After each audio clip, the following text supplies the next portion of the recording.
The Vampire Stream. What up, Fight World? It's your boy Ego, and I'm back with some more boxing. Make sure y'all smash that like button on the Vampire Stream. Lego. How's everybody doing this evening? We're going to be spending a lot of quality time together. Let's do the roll call. Hey, where y'all at? Where y'all from? Tell me where you at. Where you at? Where you from? Hey, gang, gang. Where y'all at? Where y'all from? Tell me where you at. Where you at? Where you from? Hey. Hold on. Y'all, normally I don't do this, but I got to do it before. Hey, nope. We're going to pause the roll call. Normally I don't do that, but I don't want my shooters to clap him. All right. Boxing on the front foot. Let's see how well you box in this hot seat, or if you get put in a box. He says, Ego is an Eddie Hearn hater, not a journalist. He's so biased. Now, what would urge you to say that when I have not said anything about Eddie Hearn or anything relating to boxing? So you're in the hot seat.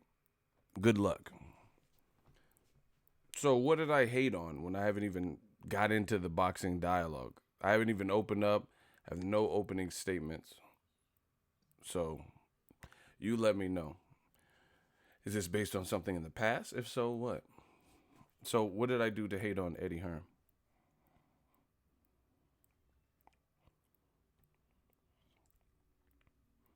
We're waiting. You said I'm not a journalist. Listen, that foolishness don't matter. As long as I'm good, you don't hear me complaining. You don't see me sleeping in the streets. If I'm good and my family's good, then whatever. I don't have to be. You could call me a vlogger, a blogger, a journalist, crackhead, panhandler, homeless, vagrant, bum. None of that. I don't care about none of that, because I don't have to wake up and work for somebody. So, I'm good there. I wake up windy. That's why we're doing the Vampire Stream. I literally, if I had a job, I couldn't do this. There's no way I'd be doing Vampire Streams for 2-3 hours and then gotta be at work. I'll be on someone else's schedule. So we still waiting for you. We didn't even get past the roll call. This is how you know, man. I'm on that next level shit. That heavy metal shit. I ain't get past the roll call and they hating. Ego, he subscribed to you literally for this very moment to talk his shit. Hey, shooter, just clap him. I'm not, I can't wait all day. Where's this bum at? Shooter, just clap him. His name is Boxing on the Front Foot. See, they don't expect me to see it or respond or something. So when I randomly point him out the crowd, I pick you off like Remy in Higher Learning. Now all of a sudden, you're nothing, man. You're nothing, Malik. See? You see how quiet it get? He did it right when I after the beat was rolling and we was doing the roll call, hoping I wouldn't see him. So, I got to keep y'all on your toes. Anyway, let's get back to this roll call. Hey, where y'all at? Where y'all from? Tell me where you at. Shout out to the shooters, though. Get a shooter some. Where you at? Where you from? Tell me where you at. Where you at? Where you from? I don't give a fuck. Let's get it, man. Shout out to Milwaukee in the building. I'ma get bucks like Milwaukee, cause like Sam, I could sell. I'm that nigga, y'all know that. Oh my gosh, shout out to Denver. Shout out to Oakland, Oaktown. Oakland definitely in the house. Shout out to Houston, H-Town, them Charlo boys looking like lions only. Triple G, he said, hey, no Charlo. Shout out to TX, VA, 203. Riverside, motherfucker, 303. Denver, we part of the Mile High Club, baby. Texas, 956. Chi-Town, where y'all at? Shout out to Funky Town, Murder Worth, Texas. Shout out to Texas just for holding it down and being boxer fans. You will get stepped on in them. These boots was made for walking in Texas. Southern California, San Diego, DMV, DC, Maryland, Virginia, I see y'all. Brooklyn, I see y'all. San Pablo, California, where you at? Dallas, Texas, 214, where y'all at? Chicago, on the block with it. Yeah, they say Roddy from Mississippi. Hey, we got Vaughn the Gaming. He from Berkeley. Shout out to Berkeley. Hey, where you at? Where you from? Tell me where you at? Where you at? Where you from? I'm gonna bust my gun. I'm from Apple Eagle Street. I don't give a fuck, man. That pack and that heat. Got it. Let's get it. Shout out to D Bevel the champ. Las Vegas. Hey. $10 super chat. We got the livest live stream. Vampire stream or not, we the livest live stream. Y'all know what it is. Where y'all at? Where y'all from? Okay, London in here. I don't know what time it is for y'all. Y'all like 12 hours ahead. Let's get this shit cracking. The Vampire stream.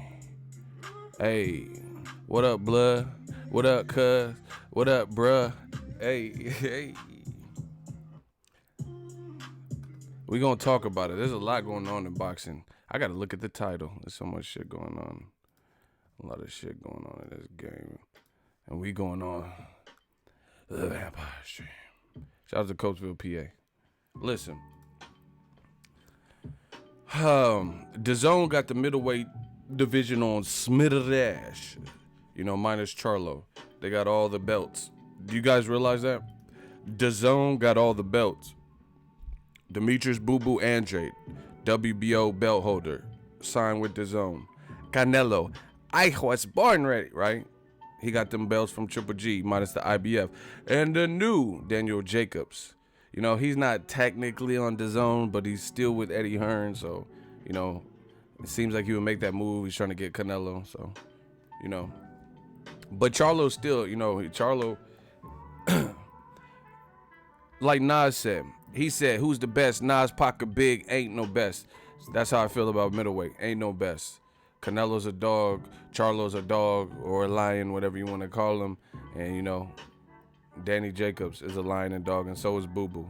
So until they do like a little baby Super 4, Super 6 tournament, I don't know who the best is. I would just sit back, eat some popcorn like Michael Jackson and Thriller, and watch it. Because that man, Boo Boo, I'm not going to underrate his skill. That man, Charlo, he looking like a monster. Canelo, he's been born ready. Danny Jacob, he the miracle man. So these miracles could happen at any given moment.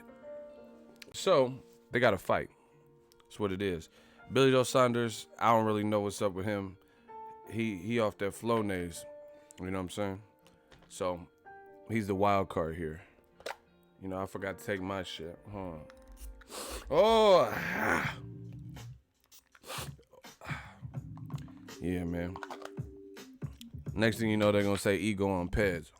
Wait till I get back in shape. Y'all really going to think I'm on pad because I be getting lightweight hub a little bit. Yeah, I be getting lightweight hub a little bit. Y'all going to say I look like the Rock little brother, the Pebble.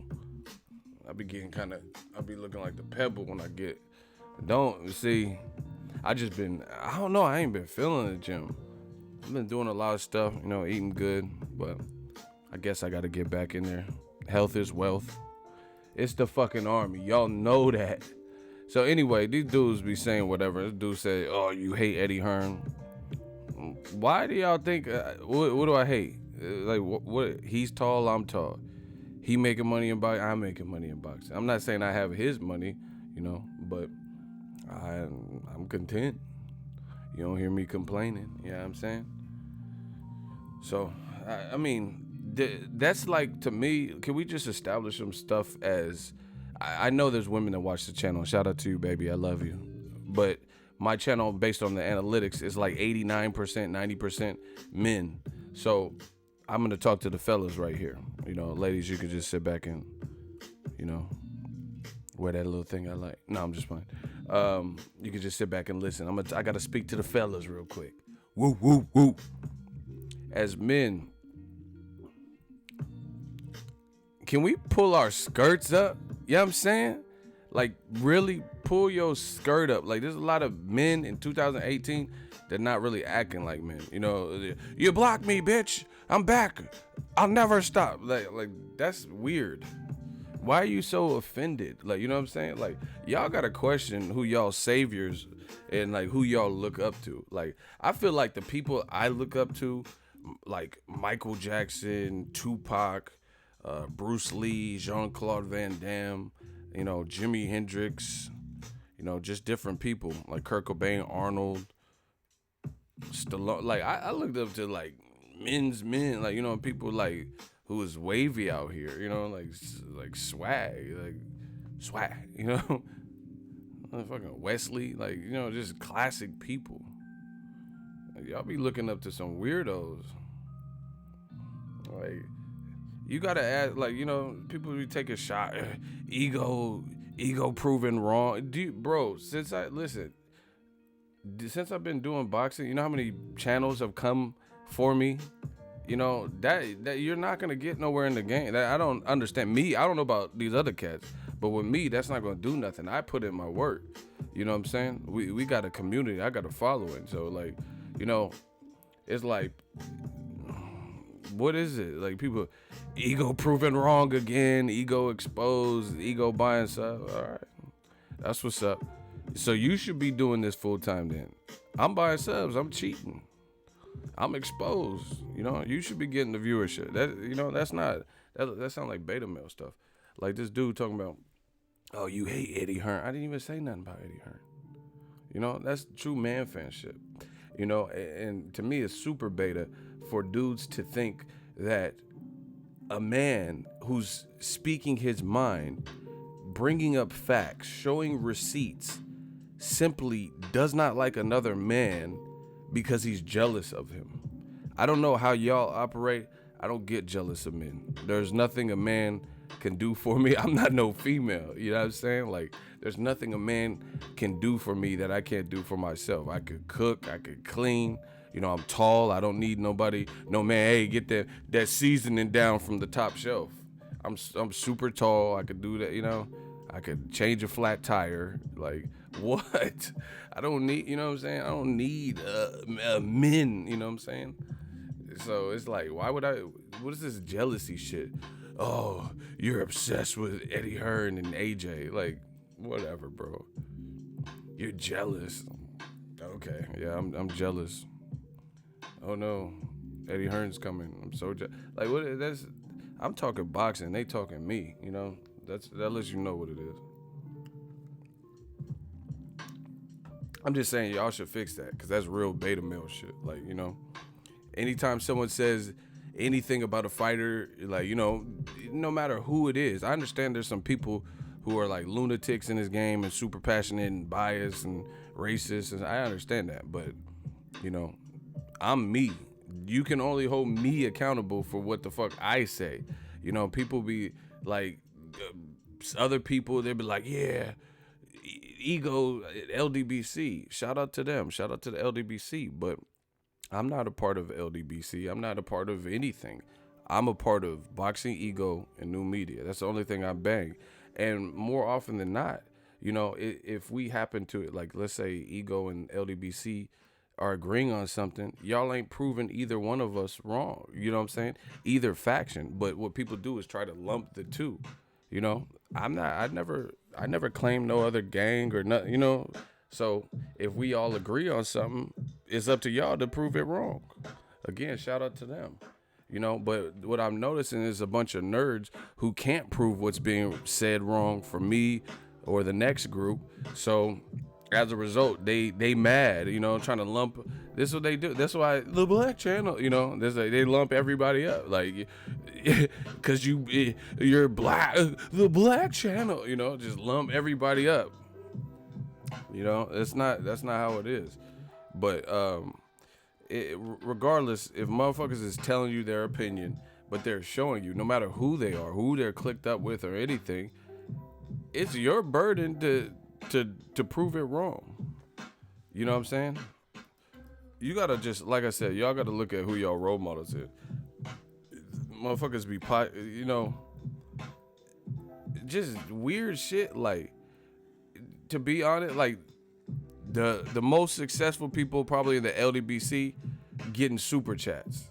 I'm getting super chats. they watching. Oh, look at them getting them super. Like, that's weird. Why are you watching somebody else's shit coming? You know, people be doing this with me. All Ego's a fucking homeless and he lives at. I'm not talking about my money. Yeah, you know what I'm saying. Sometimes I stun on y'all a little bit, but y'all talking about that more than me. Move on to boxing now. No, you move out the chat. I move on to what the fuck I want to move on to. Bombella. If you don't like it, leave. See, now you got clapped.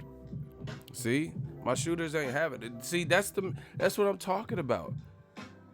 This is not your channel. I talk about what the fuck I want to on my channel. See, some of y'all work for other people. You know what I'm saying? And it's cool. I've worked for other people. But if you work for somebody else, that's cool. Then that's your situation. You might not relate to somebody who's their own boss. You might not know how it feels to have the creative control. This is my channel. I talk about whatever I want with no fear. Okay, come on, get back to box. You are not the program director. You are not a train conductor. You know? See, shout out to Maya. She said they pocket watch it. That's what I'm saying. Like, watching how many super chats I get, trying to add it up. What is you got Texas Instruments calculators out? What is that doing for you? You know? Some people, just weird stuff. I'm just trying to let y'all know, like, men, let's go back to being men. Like, focus on you, your family, stuff. People are like, oh, I know Ego's buying subs. He gets 1,000 views per video. Like, what? What videos you talking about? Like, these dudes just be, I have over 100 million views, like, on YouTube in the channel lifetime. Like, what are people talking about? Bro, that's what I'm saying. It's not even, you can't even, like, you just have to turn your head on people like that. Some people don't understand how YouTube works. You're like, you only have 150,000 people who are subbed, and you only have 116 people watching your live. Bro, there's channels with 250,000 that get less people watching their live streams. It's an algorithm. Not everyone sees your video. I put out content. I told you, bigger channels, a lot of times, they have kind of a deficit because if they put out content frequently, not everyone's going to get the notification. That's just what it is. But anyway, that's my little 2 cents. Just like, man or woman, just focus on you. You know, that's what I do. And like, I'm trying to help. Like, I'm trying to tell, because there's some people, it might not be me that you're targeting. Maybe it's somebody else. I don't care. I got thick skin. I've been doing this. But maybe you do this to other channels. I'm just telling y'all, the best way, if you want to kill people, you know, not literally, but if you want to, like, show them, like, the best, they say massive success is the best revenge. So just do that. You know what I'm saying? People be clout chasing and putting names in my name in their video. Like, it tells you more about them than anything else. How come I can make my whole catalog with nobody else's name in my video ever? You know, but they talk about me. They talk about my eyes and beard and shit, like, on these live streams. Stop it. Anyway, boxing's in a good spot. Let's not forget that. There's a lot of interest. There's a lot of things interesting to me, because I'm waiting to see.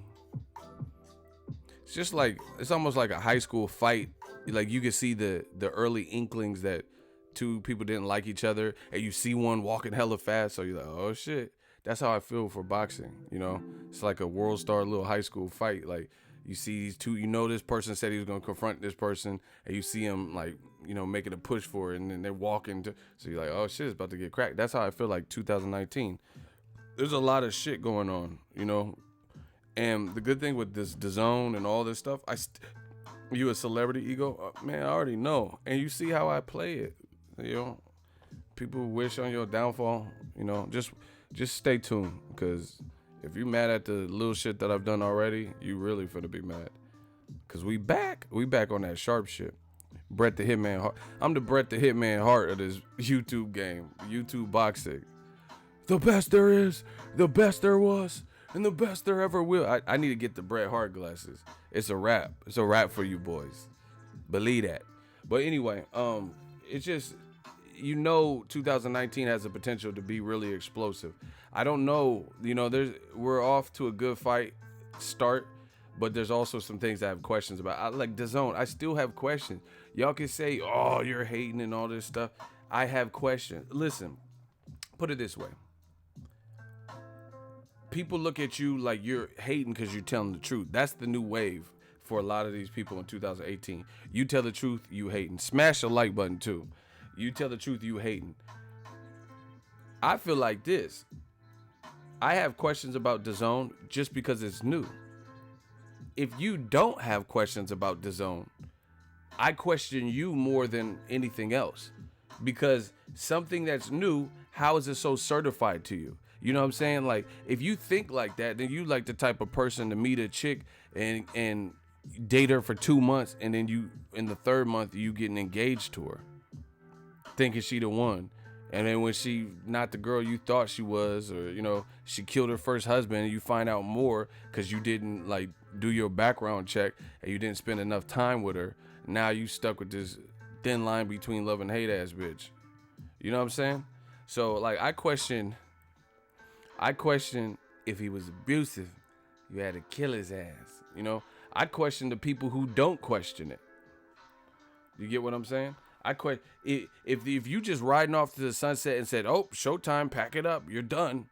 I question you, because Showtime has been around since, most of you guys are born or whatever. And the other thing is, for the last couple of years in boxing, they've been holding it down. So I don't even understand how people write them off just because an idea sounds good, Just because, Canelo's off pay-per-view. Canelo can't save an app. These dudes is like, it's like, I don't know everybody's level of education. Some of you guys might still be in like high schools and college, but I took some college. I'm not saying I'm the smartest brother in the world, but I do know a little bit about, and I learn on the job. You know what I'm saying? I have like life experience and business experience. Some of what y'all say sounds stupid. Canelo fights 2 times a year. This is no hate. This is like historically, factually true. If you look at the last few years, when he fought Amir Khan, he fought Liam Smith. He was supposed to come back like in December 10th, but he hurt his shoulder, so he didn't come back. He was supposed to fight, he was thinking about fighting more, but he fought Golovkin and Julio Cesar Chavez Jr.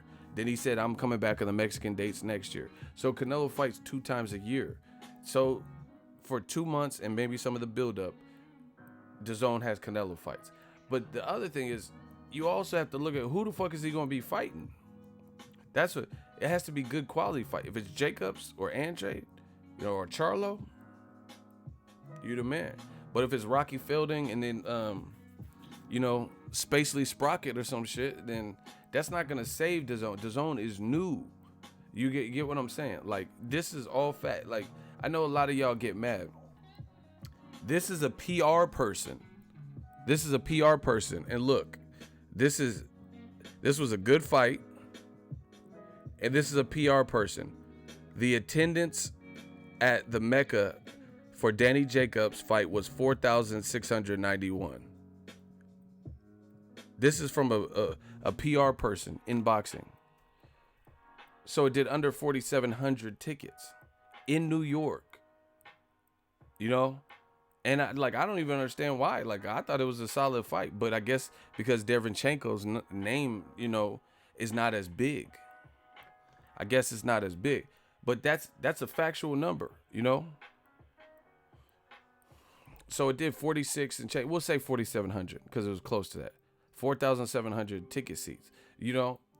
That was a fight that was on HBO Boxing, true, but what do you think? You think Jacobs is not going to sign with DAZN?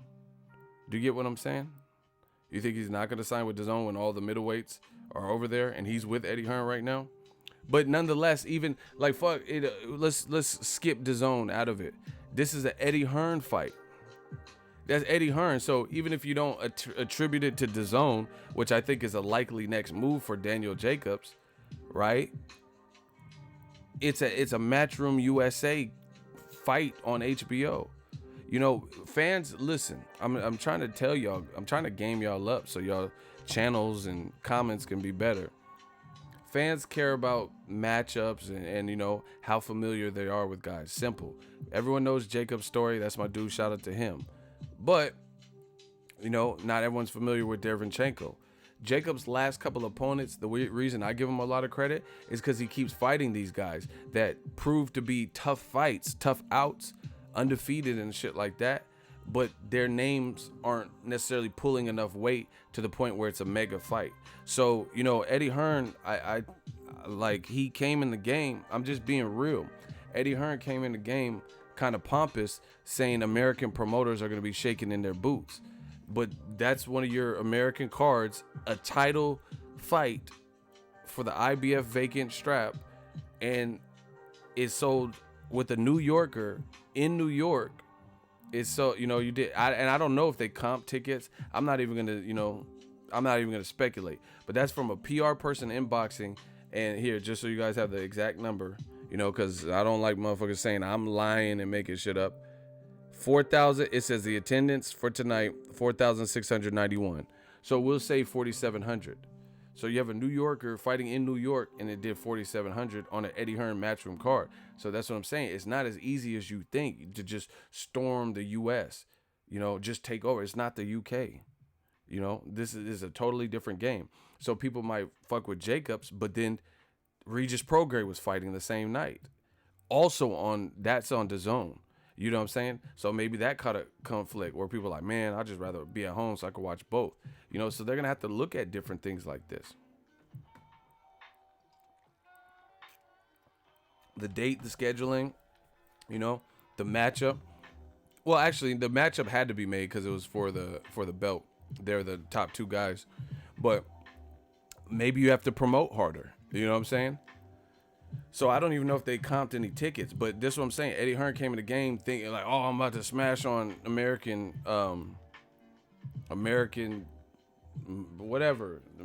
promoters.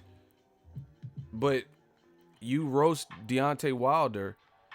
Wilder fought Stavern, which was not even the initial fight. I was at the fight. I was literally at the fight.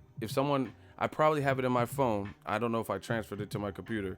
But I probably have it in my phone, the video of the arena, and it went ballistic when he knocked out Stavern in the second fight. There was 13, 14.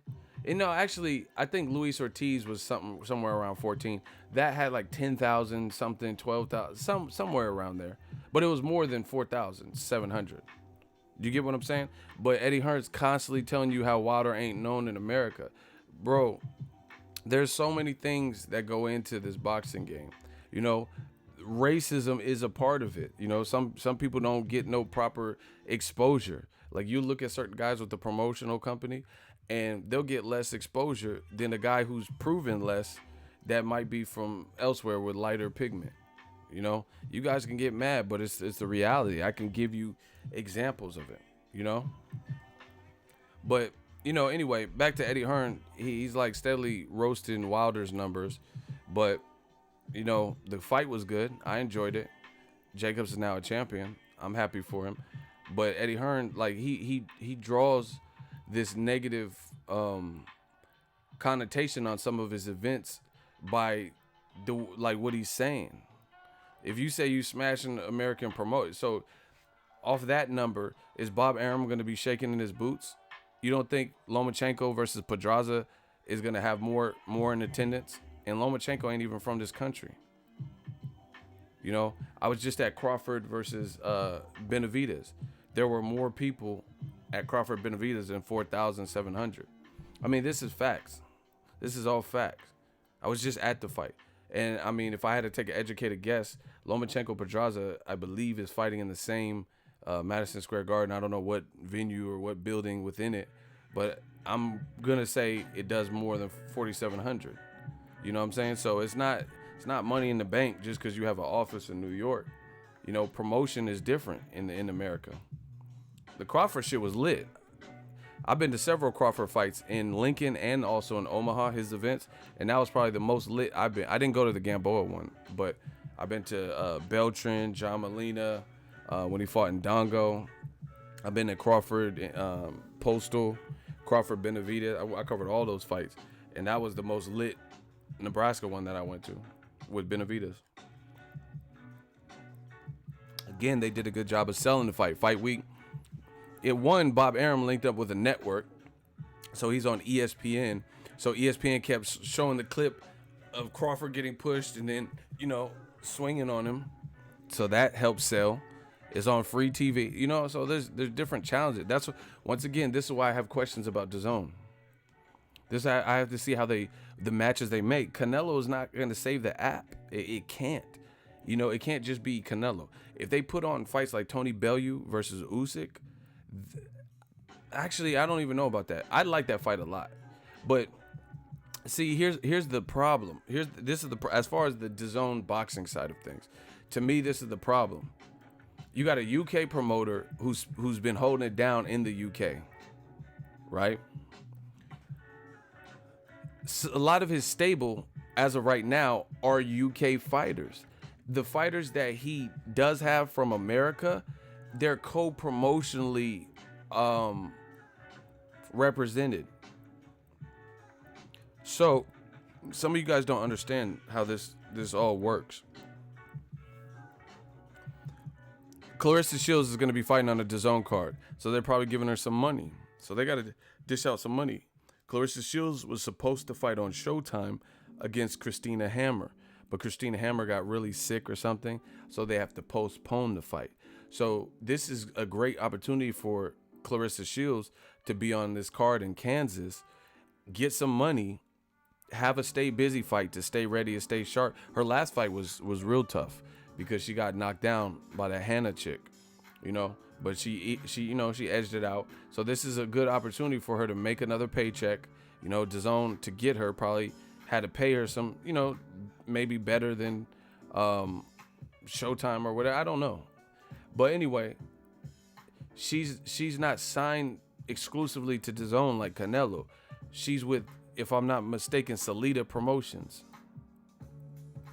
So they're sharing the pot, if anything. Do you get what I'm saying? Same thing with Alexander Usyk. He is with K2 Promotions, and then he's also going to be on DAZN platform as the broadcaster. So they're sharing the pot. They're splitting it. I don't know how it all breaks down, but it's, oh yeah, Hannah's, she's real cute. She has like really nice eyes. There's a lot of guys like that. The American Gerald Big Baby Miller, he's with Salida Promotions, I think too, and DAZN. Daniel Roman, he's with Thompson Boxing and DAZN. Luis Cuba Arias, I think he's still with Rock Nation. I don't really know what Rock Nation is doing. I haven't heard from them from boxing, but he was with Rock Nation, so I think he's like Maurice Hooker. I think him and Maurice Hooker are still contracted with Rock Nation, but they're not putting no events on in boxing, you know. So there's basically Rock Nation still getting paid off of it, I believe. So that's Maurice Hooker and Luis Cuba Arias. I'm not sure what Gabe Rosado's situation is.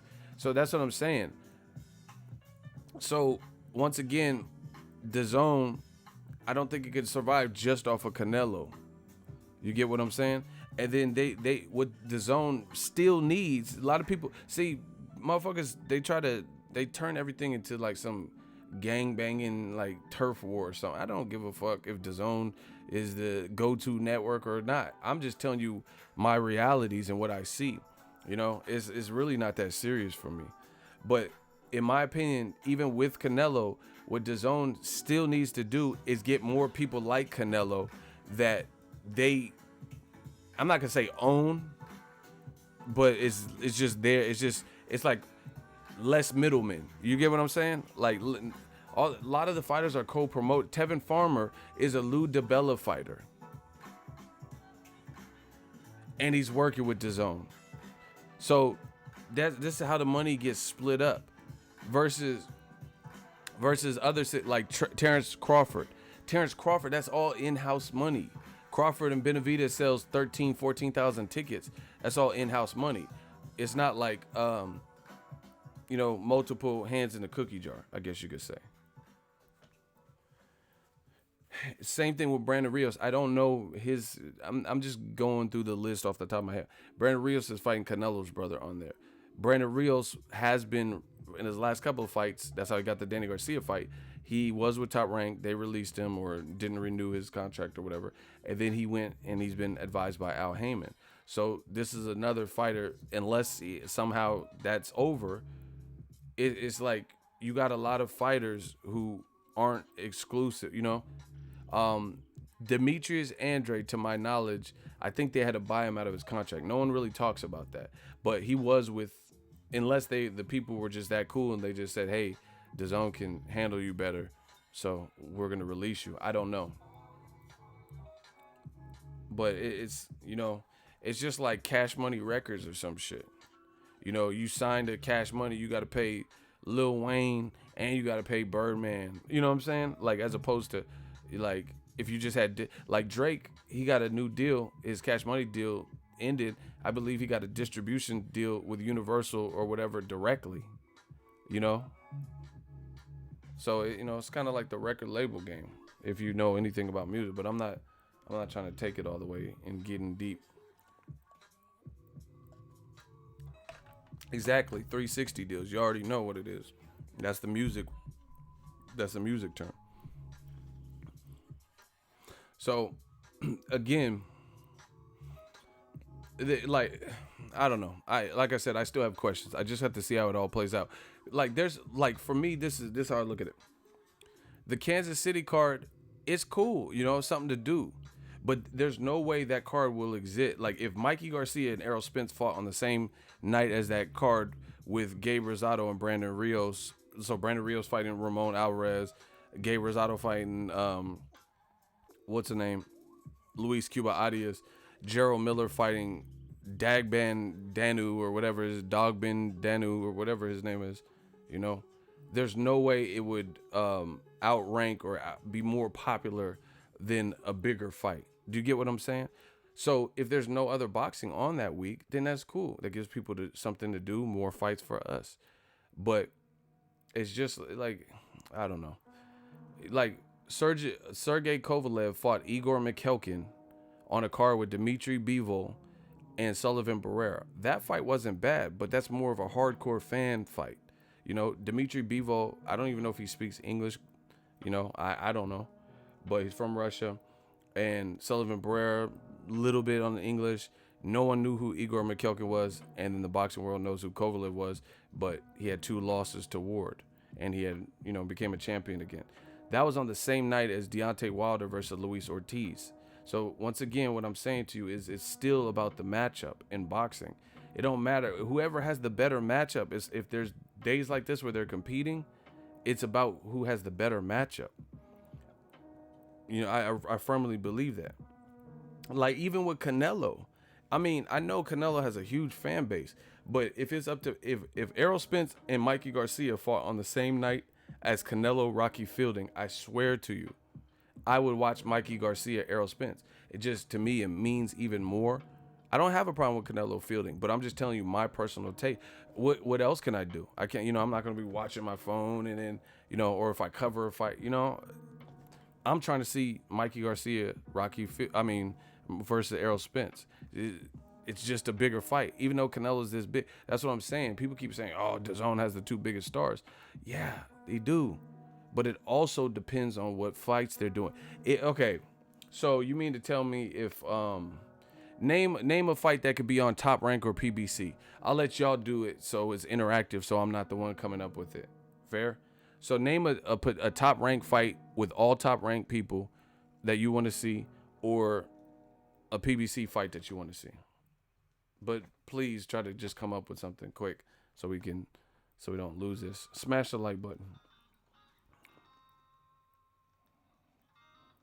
Just name a PBC or Top Rank fight that you would like to see in 2019. It could be one that's already announced.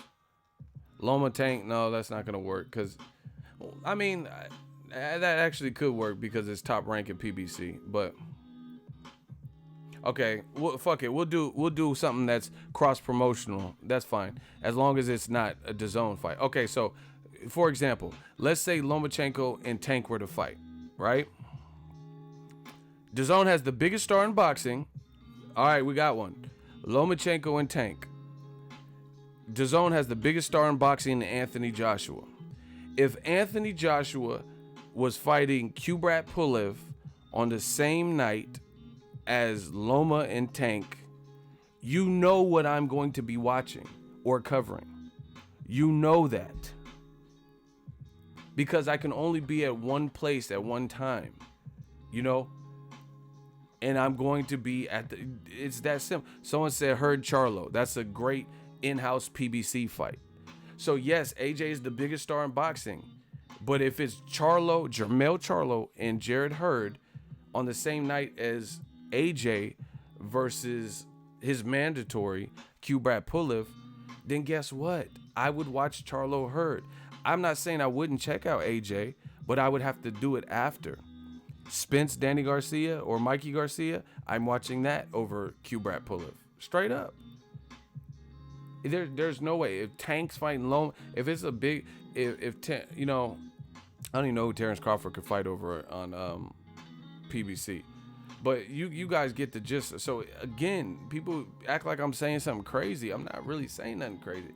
It's about the matchup. People keep saying, oh, Showtime's going out. It's whoever makes the matchup, especially if they have, because you have to imagine in 52 weeks in a year, they're going to have some competing date. With all this boxing, they're going to have to share weekends. So whoever has the best fight that weekend, that's the one going to get most traffic. Whoever puts on and sustains, you know, a better calendar, they're the ones that are going to be winning in boxing, you know, or doing better. It's that simple.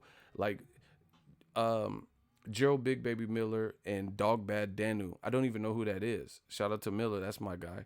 But I don't know Dog Band. That's not a fight. And that's what I'm saying. So if you know, let's say that happened on the same night as Charlo versus Tony Harrison, or Charlo versus what's his name, Willie Monroe, then I would watch the Charlo fight. I'm just telling you my opinion.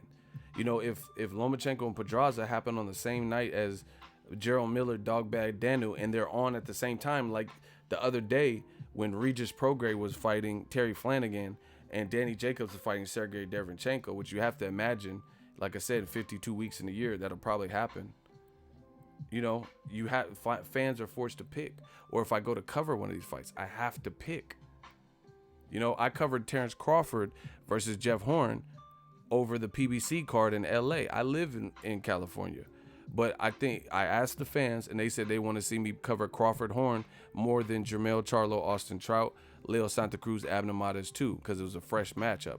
So that's an example too. And the other thing with DAZN, they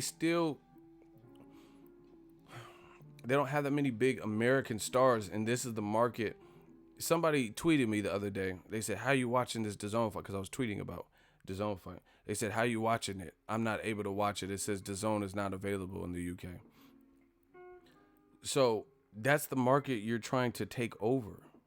You're trying to take over. So you don't think it would be wise to get an American star? Canelo's the biggest star in boxing, yes. But he doesn't really speak English. He's going to carry his fans, you know, wherever he goes. We know Canelo's big. But even him, he still has to fight. You know, AJ, this dude, he doesn't even come to America for American fights. He hasn't. Barry Hearn was fishing. He said on camera that AJ is not known in America. He said that. So once again, you're going to have to make fights that resonate with Americans. Me personally, because I'm a diehard boxing fan. I love Tony Bellew versus Alexander Usyk. Brilliant fight. I love that. I don't know if the names resonate with Americans. See, people get mad, but Broner versus Pacquiao will do better than Alexander Usyk versus Tony Bellew in America. The reason I feel this is because both names, I'm not talking about what's a more meaningful. See, everybody wants to say boxing's a business until it's time to discuss the business of boxing. Bars. Everybody says boxing is a business until it's time to intelligently explain the business of boxing. Pacquiao versus Broner is not a more meaningful fight than Tony Bellew versus Alexander Usyk. Never get that confused. I'm a hardcore fan, so I like boxing. I know Tony Bellew versus Usyk means more. But Broner versus Pacquiao will resonate more in America because people know who the fuck Broner is.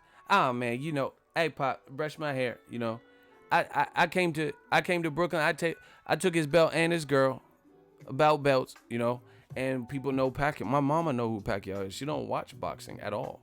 She watched like HGTV and QVC and like craft shows and, you know, craft videos on YouTube. That's her shit. Arts and craft shit. So you guys have to understand the business of boxing. It's just like Mayweather, Conor McGregor. That's not the most meaningful fight that Floyd has been in. In fact, Maidana was, to me, a better fight with Floyd. But Conor McGregor is a salesperson, and in this current day, people wanted to see it out of curiosity. Same thing with Broner or Pacquiao. So all the people, hardcore boxing fans or whoever, who are thrashing Broner, oh, I'm not paying pay-per-view for this bullshit. What do you think is going to do? What do you think is going to do better viewership? Tony Bellew, Alexander Usyk, or Broner Pacquiao on pay-per-view?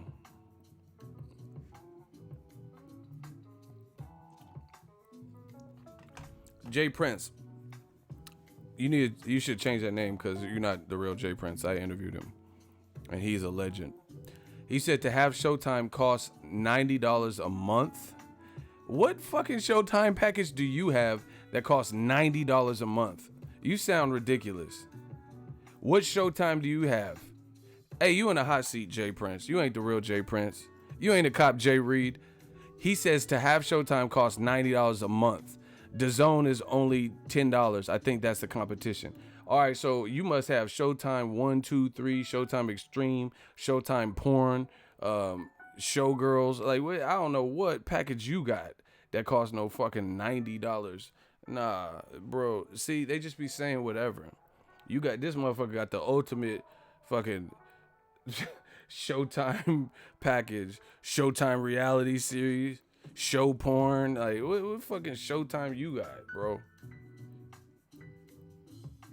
This dude said 90 a month. Catches bullets with his teeth. You pay 90 a month for a show. Hey, Steven Espinoza, he got you. No Vaseline. Fuck what you talking about? Steven Espinoza got you. That motherfucker said 90 a month. A month? Hell nah, bro.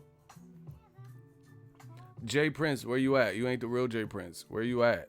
What Showtime package you got for 90 a month? Shit, I better be a stockholder with Showtime if I'm paying 90 a month. You know what I'm saying? Steven Espinoza better invite me to the fucking World Series or some shit for 90 a month. You know what I'm saying? They better give me Showtime, you know, ring card girl better give me a back massage. Nah, actually take me to one of them the little Asian spot, and I need a happy ending. If I'm paying 90, I need that happy ending at the real massage parlor. I pay for cable, not just Showtime. Nah, bro. You said Showtime costs $90. Now you saying your whole cable bill. Hell nah, bro. So how can you blame Showtime because the rest of your cable bill is some bullshit? Hey, bro, get him out of here, bro. See what I'm talking about? They always say this shit until it's time to explain it. So why would you blame Showtime because the rest of your channels or whatever package you got? You said Showtime was 90. You didn't say my whole bill is 90 a month. You pay 80 a month for your other shit, or 70 something, and then 13 for Showtime. Stop. This dude said he paid 90 for Showtime. So These dudes. See what I'm talking about? The man said 90. I'm like, what Showtime package you got? Get him out of here, shooters. His name is Jay Prince. You Jay Jester.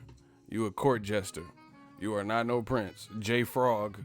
That's who you are. You know, you have to have a princess kiss you and turn you into a prince. Because that was horrible, bro. This man said he paid 90. Like I said, I better have show porn for 90 a month. If they charge me that much, it was like, fuck. Like, I pay 90, you know, a little bit over 90 for Amazon Prime for the whole year. What are you talking about? 90 a month. Stop it. Nah, it's Jay Prince. You done. It's over for you. Shooters, get rid of it. He said, do you have cable? What's the call? Now he want to know my I have DirecTV anyway. Now he want to know my bills. What you going to pay him? Why am I telling you my utility bills and shit? Just get this dude out here. Hey, shooters, thank you. Fuck. These dudes be lying. He said, Showtime is 90 a month. What? You better have a Disneyland season hopper pass out this motherfucker for 90. I need a happy ending. If Showtime costs that much, bro, shit. I need backstage to the Charlo fights and the Lions only Lions main for 90 a month. I need a signed Adrian Broner hairbrush. Like, I'm gonna need some shit for 90 a month. You tripping. You really out here tripping. Then he go, hey, real brother, I hate you. He said, this lying motherfucker. Remember that Prince song? Where he's like, sexy. We gotta remix that. Lying motherfucker. Talk about the lying motherfucker.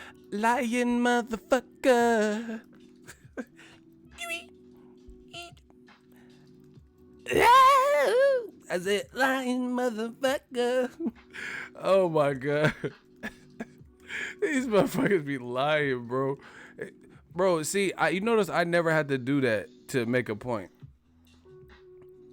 I never had, like, you know, I don't have to reach. You know, it's not even that serious, bro.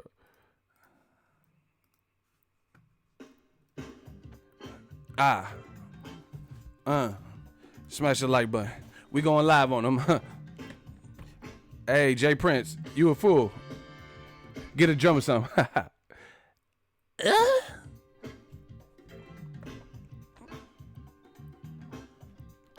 Shout out to Morris Day, Apollonia. Vanity, rest in peace. Use it lying motherfucker. Hey. You said Showtime cost 90. Hey, real brother said, use it lying motherfucker. Chewy. The bass is getting off. This dude, he said he paid 90 for Showtime and then tried to blame his whole cable pack. He like, yeah. I'm like, you pay 90 for Showtime? What package you got? Nah, I'm just saying when you factor in Showtime with my child support. Bro, get the fuck up out of here. You adding child support and shit to the equation. No, that's not what you said.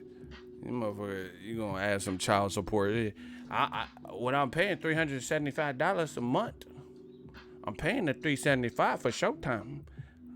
Man, you paying that for child support because you don't take care of your dirty ass kids. That's what that is. You can't be adding because you getting your wages garnished and shit. You can't be adding that and putting that on Showtime. Showtime is not it ain't Steven Espinoza, Al Heyman, you know, Timothy Smith. It's not their job to Floyd Mayweather. It's not their job to help you buy school supplies for your dirty ass kids. You gonna blame Showtime? Motherfuckers just blaming Showtime for all their problems and shit. Like, Judge Mathis out. Showtime. Like, what? But Showtime ran my bill up.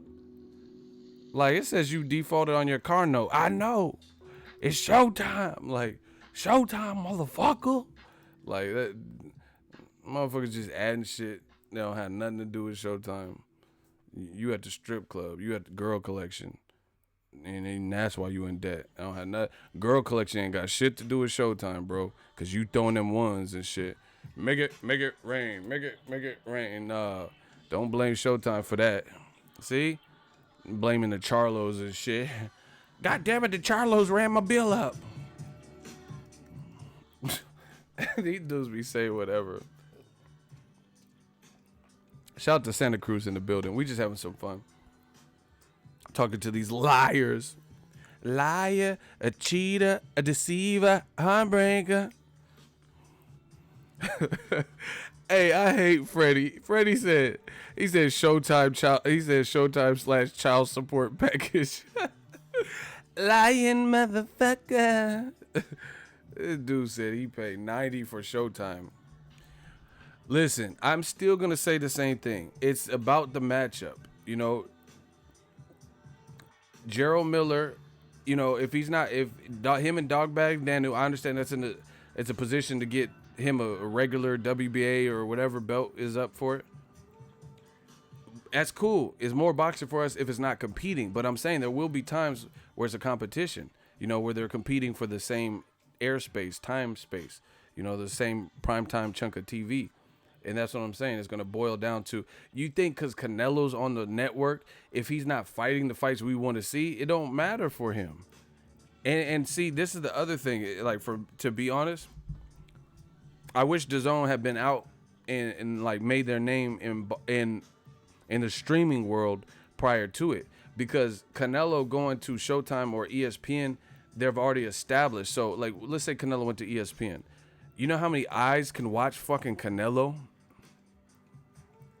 You know, how many people who might be turned on to the sport because of, like, streaming.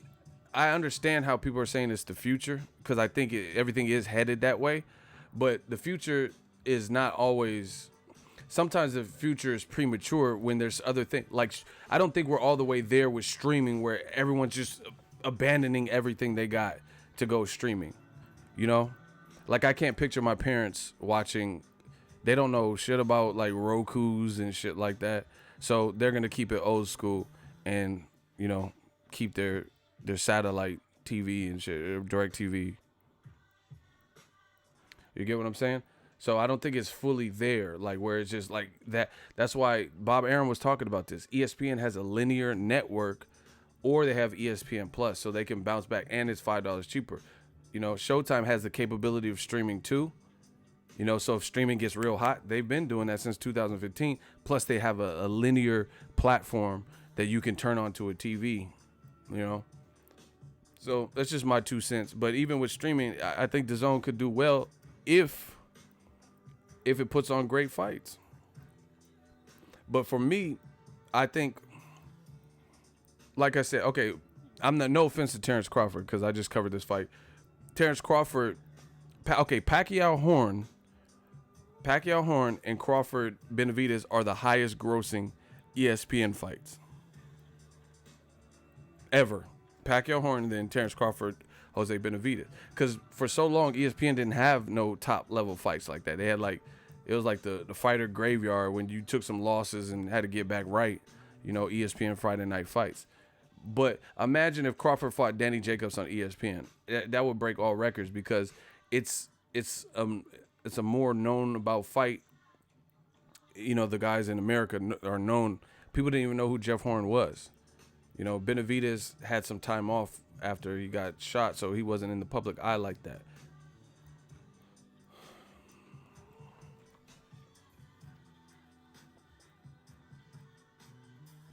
So, like I said, DAZN, they still got to put on good fights. Great point, Ego. Most of Canelo's Mexican fans are immigrants or first-generation American. I had 3 of my uncles asking me how to get the app to watch Canelo. See, that's what I'm saying. So if you still have people, it's not, the kids know how to operate apps and PlayStation 4, Xboxes and all that. That's cool. But that's what I'm saying. The kids, I'll put it this way. Here's another reason. when I was a kid, like 18, 19, 20, 21, my money was tight, you know, because I wasn't getting like, I didn't have jobs and stuff. And even if I did, I mean, I had jobs, but I didn't have no high paying job and shit like that. And even if I got good paychecks and stuff, I would spend it going to clubs and shit with my homies. So that's what I'm saying. That's cool. The kids know how to operate all that stuff, but the kids ain't the one who got money like that. You know, I'm not saying every single kid, you know, like, so, oh, Lil Pump got money. I'm not talking about that. I'm talking about like just by and large, when you're a kid, you don't really have, you know, you 18, 19, what responsibilities do you really have? Are you going to just be like, oh yeah, you know, maybe some, but it's the people who run families and households and stuff that pay bills. That, I mean, from what I seen, I don't know what kind of households y'all got. Just like my man just said, he said he had people asking how to watch Canelo stuff. So I don't know if it's fully there yet, but I mean, they launched it and they've already spent money. But the other thing from a business perspective is when you're new, you got to spend more money. Like, bro, I'm not even trying to sound cocky or something. I'm trying to hip y'all to business. When I first started my channel, I had to grind like crazy. I was up crazy. All I have to do now is maintain my channel. It's different. I've already been like introduced to the algorithm. I've been a staple on YouTube. So all I have to do is just not fall off totally and maintain some shit. Before, I was fighting to get into the algorithm on YouTube. I was fighting to get noticed, to get more than 100 views. When I started YouTube, it wasn't even for boxing. So if you look at my About Me section on my channel, I wasn't even covering boxing. So I didn't actually start boxing videos when my channel started. This shit was called Ego's World 1, and I had a whole different direction. But then it grew into boxing, you know, and I seen that through something I was passionate about, the sport of boxing, I could make a, make a plunge and get out of work and, really go for it and pursue it and work for myself. But anyway, I'm just trying to help y'all with business. The first couple of years in business is hard. That's what's going to make or break you, you know? And right now, you guys can say I'm hating or whatever. DAZN has to get past that, which they haven't, because as far they got past the first couple of years of whatever the streaming app had on it, but now they're really spending some dough trying to acquire Canelo and, you know, AJ or whatever the fuck they doing. So it could work, but it could really backfire too, because you got two people who. Well, actually, Joshua, what is Joshua's situation? I really don't understand it. Are all of Joshua's fights on DAZN? Because I know they use his clips.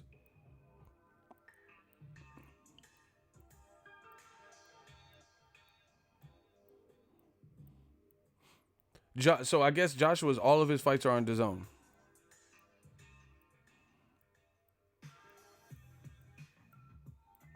I don't know. I don't think it's ever been like revealed. See, that's what I'm saying. There's so much that's so new. I really don't know. I'm like, so okay, let's say Joshua fights Derek Chisora. That's gonna be on DAZN in the US and Sky Sports in the UK. I don't know.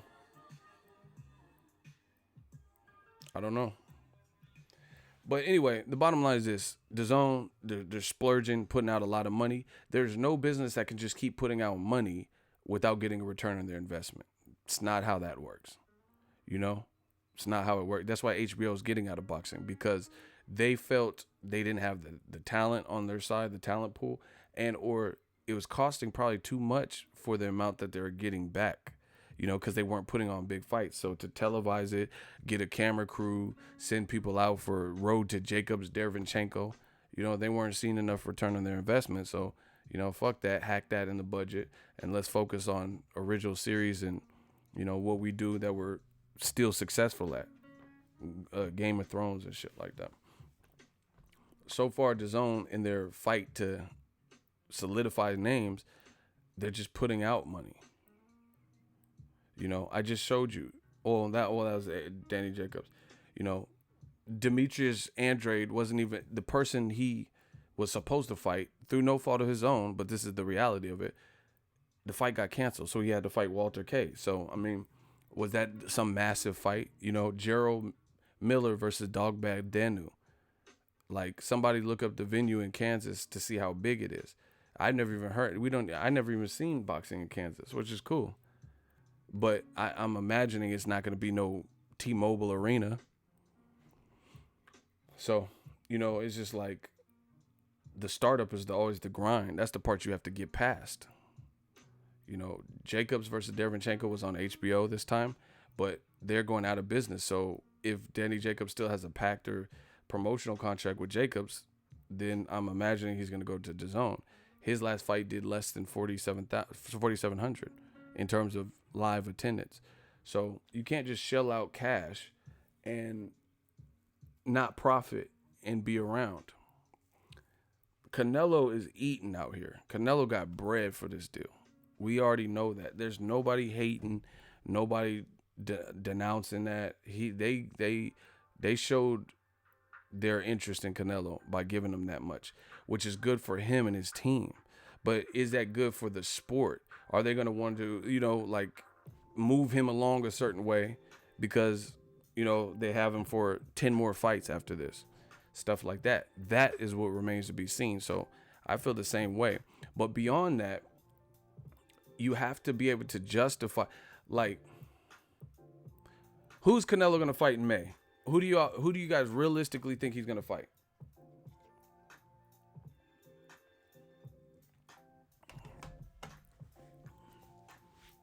Who do you think he's going to fight?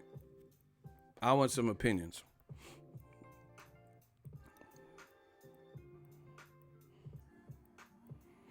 Okay, Jacobs. Great fight. I like the fight. What do you think? What venue would they put it at?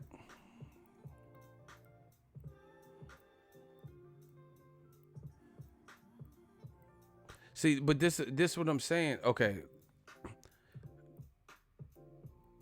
What venue you think it'll do? Just put this together. Okay, let's say he fights Jacob.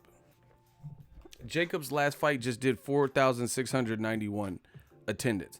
So we do know that Jacobs, when you put him with the proper dance partner with the name, he'll do good numbers. That's how most guys are in this boxing. Most guys aren't singular, and they're gonna, no matter who they fight, they're selling out, you know. But you put him I was at the Jacobs versus Triple G fight. When Jacobs fought Triple G, there was 19,000 plus people there. So Canelo and him together, let's say they generate, I don't know about 19,000 though. I really don't. Just because I'm thinking of past numbers. And it's a good fight, but Canelo in Triple G2 in a venue that holds the same amount, you know, they didn't even do 19,000. You know, they probably did like 18,000, 16 to 18,000. So do you think a Jacob fight is going to do? I don't know. Do you think it'll do that? I don't know. But bottom line is this. Canelo's getting, what it breaks down to is about 36.5 million a pop.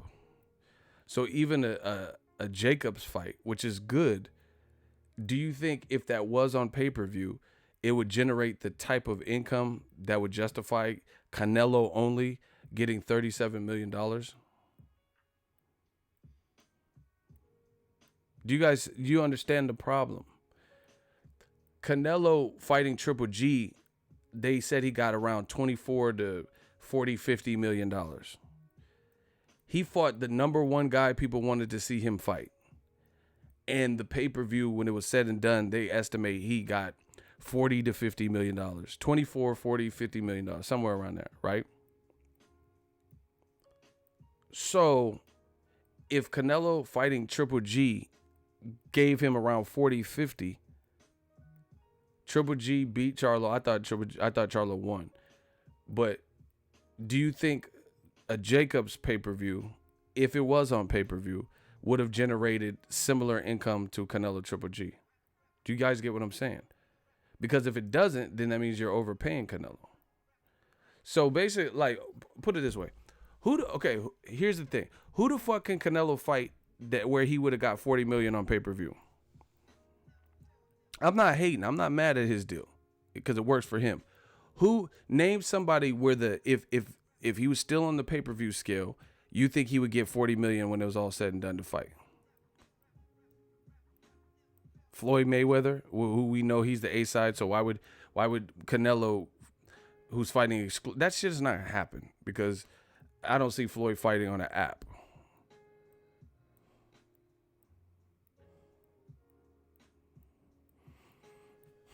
I don't know. I have to see it. You think if he fights the Charlo brothers? Maybe.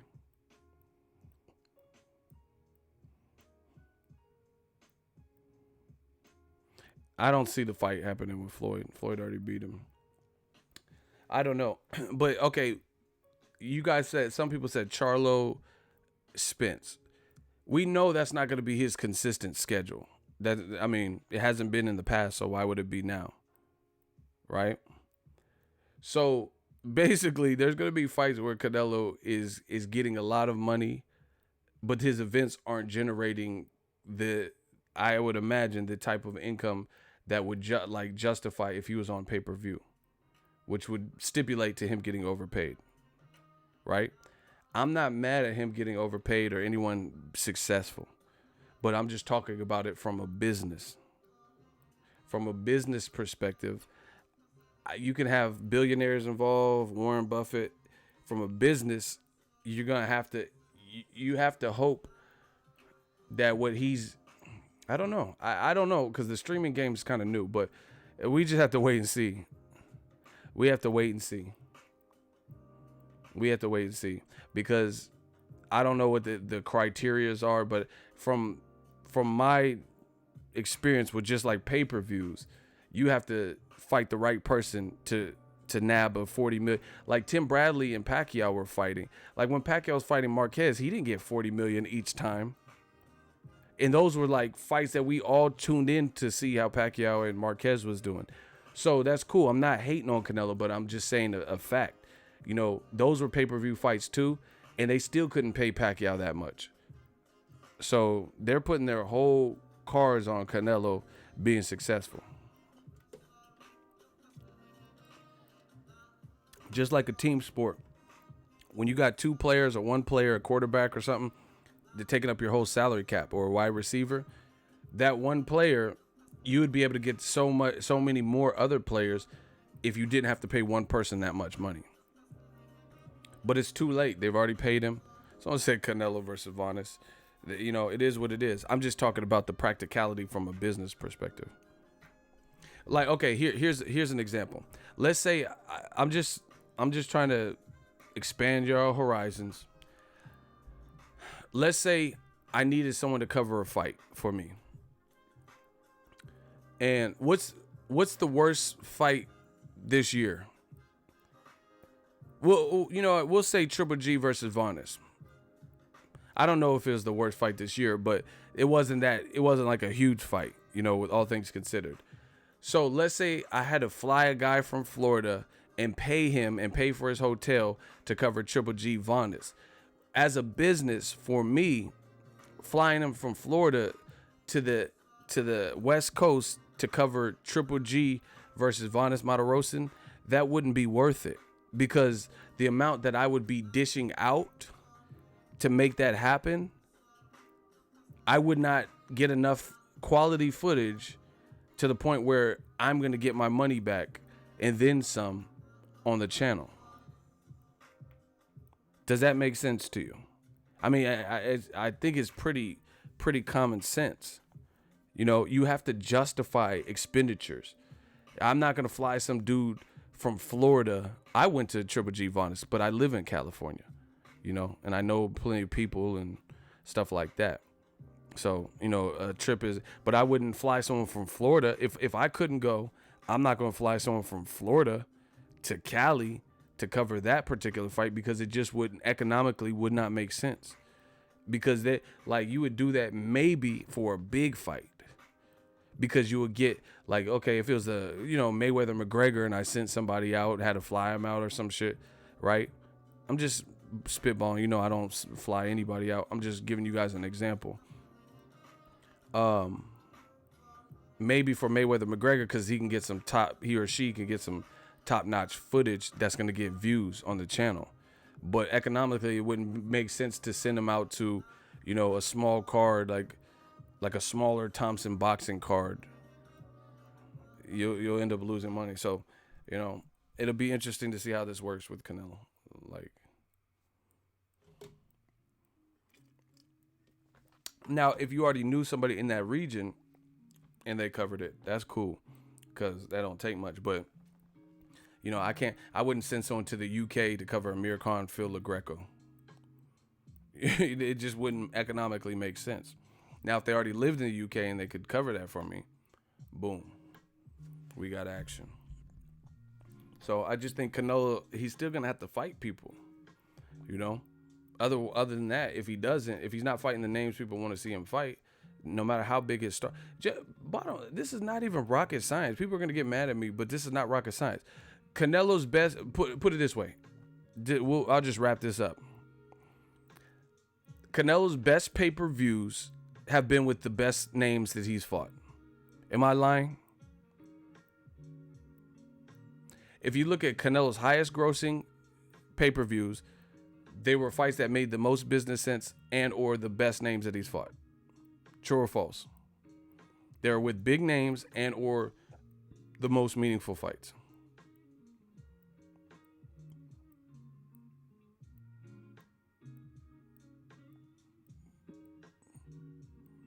So Canelo Mayweather is his highest grossing. 2.2, 2.4 million. Canelo versus Golovkin both did a million, 1.1 to 1.4 million. Canelo versus Chavez, whose daddy was a legend, leyenda, that did 1 million. Canelo versus Cotto did just under 1 million, 900,000. So you look at Canelo versus Khan, Canelo versus Liam Smith. Those fights didn't do 1 million or close to 1 million or better. You know why? Because despite Canelo had to carry the whole pay-per-view. Either the people didn't feel the guys could beat him or they weren't familiar with him. So everything fell on Canelo. So that's what I'm saying. Like, people keep saying like Showtime's out of business and DAZN took over. It didn't take over anything. It has some work to do. Because Canelo, if Canelo is just so big, no matter what he touches, he's Rumpelstiltskin, is gold, then why did HBO boxing fold? HBO had Golovkin and Canelo. It's a different time. Why would HBO boxing go out of business when they had the two biggest stars, or they had Canelo and Triple G? So one fighter can't save your whole year. That's why I don't understand what why is HBO, that's a great question. Why is HBO going out of business, out of the boxing business, when they had Canelo?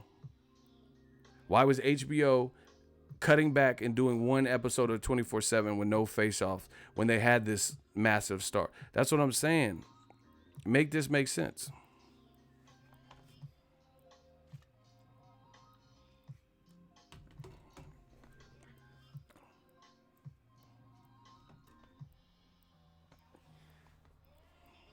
Why is HBO boxing going out of business when they had Canelo on their side for the last couple of years?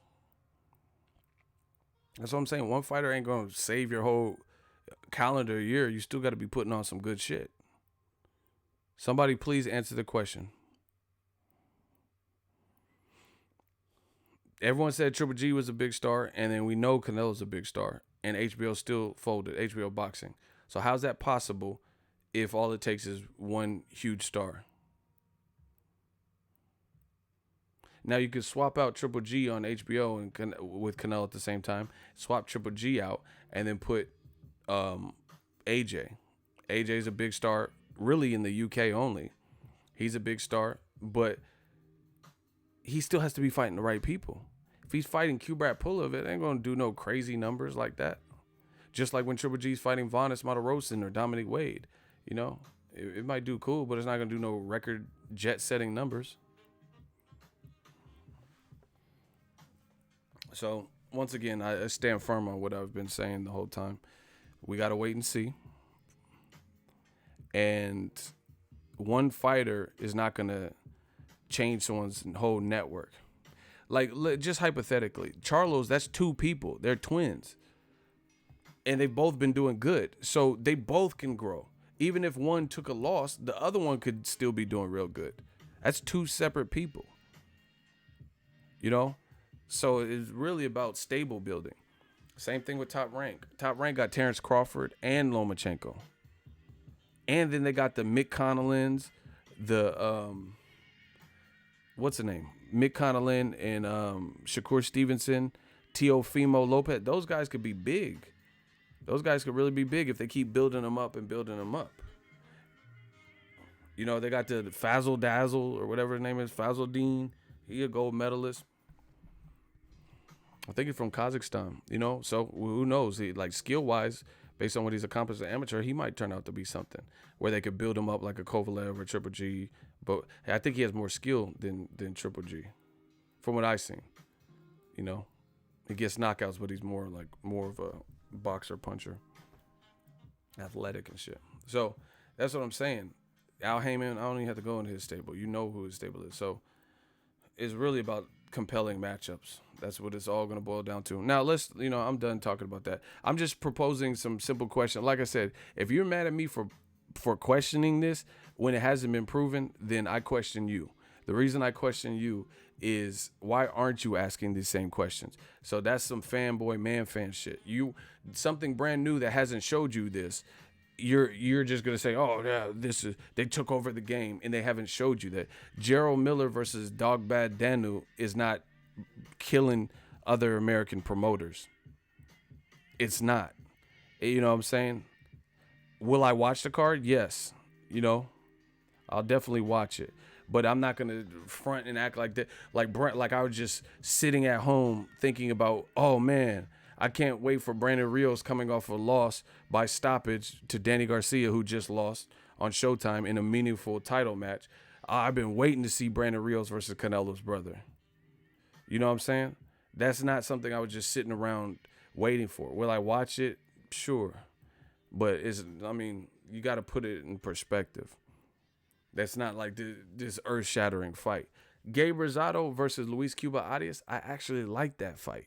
But again, they both lost to bigger names. Like, you know, Rosado lost to Lemieux and Triple G, and Luis Cuba Arias lost to Danny Jacobs when he stepped up. You know what I'm saying? So I think it'll be a fun fight. I'm good with that. You know, we can leave it like that. But if we're talking about running people out of business, that's different. If we're just talking about cool, you know, watching some boxing, more the merrier, great. But we can't act like that particular card is just the card to where other promoters are trembling. You know, like, you think Bob Arum's worried about Lomachenko Pedraza's success because of Gerald Miller Dogbad Danu card or whatever his name is? What is his name? Who the fuck is Dogbad Danu? That shit sound like an urban legend. Who is Dogbad?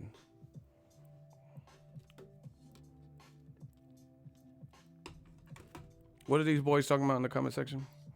Anyway, I'm just asking realistic questions. And if you're not asking similar questions, then I question you, because that means you're probably in denial.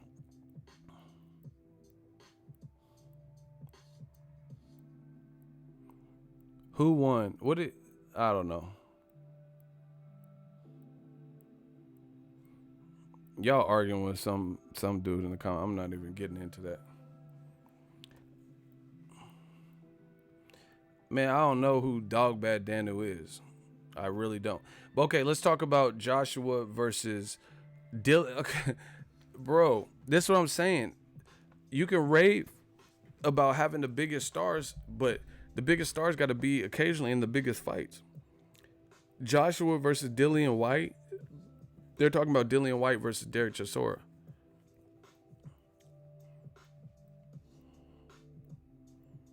That's the precursor to Joshua and the winner, you know, which if Dillian Whyte stays safe and doesn't get knocked out, I would imagine he'll win like he won the first time, because I thought he lost the first time and they still gave him the fight. That's it, you know. So Joshua versus Dillian Whyte too, you know, because that's going to probably be his mandatory for the WBA or whoever, WBO, one of them. And then his IBF mandatory is Kubrat Pulev. Those simply aren't awesome fights to me. I think there's going to be so much pressure for Joshua to fight the Wilder Fury winner. Is ridiculous. And it's a unification, so you really have no reason. Like, Eddie Hearn can petition and say, oh, it's Wilder's fault because we try to negotiate. He's in training camp. He's in training camp. You're going to blame a man for him and his team not wanting to negotiate, and he's in training camp for the biggest fight of his career against a good fighter who's taller than him, who outweighs him. I wouldn't want to be bothered with Joshua. They already gave you the runaround this year. Why would you want to be bothered with? I understand Wilder is not the one that has to necessarily meet up with Eddie or Barry Hearn, but he's still going to have to deal with the bullshit. He's still going to have Jay Diaz or Shelly Finkel report back, like have him stop his training, and come into the gym or meet at Starbucks to go over the parameters. Oh, okay, here's the contract. Eddie wants to offer you a percentage now. He wants to give you that. I'm not, bro. I'm not trying to talk. I mean, I would imagine the biggest fight of my life. I'm trying to zone out and just get in shape, get the tough sparring. Deontay Wilder just did a video, and he was like the other day, and he was like, man, I'm beating my body to hell for this fight. Nobody tried, especially after a person, listen, I like using women. Actually, that sounded really bad. That sounded like some Me Too shit or like I'm a womanizer. No, but I like to use women in relationships because it's stuff that most of us have been through. For my analogies, it's like dealing with women in this regard. If I was trying to get at a girl and she was giving me the runaround, like I'm like, you have to make a push to try to take the girl out. And if she was like acting like she did or flaking or something, acting like she wanted to, but then I'm going to assume that she has something else going on. Either she's too busy with school, she has another dude that she's seeing. So, her level of interest for me is not, as high, or whatever the situation. And I'm going to leave her alone. So if she stops talking to that dude or she finishes her semester or whatever, and then she just tries to pop back up and now she wants to kick it with me. Now she wants to hang out.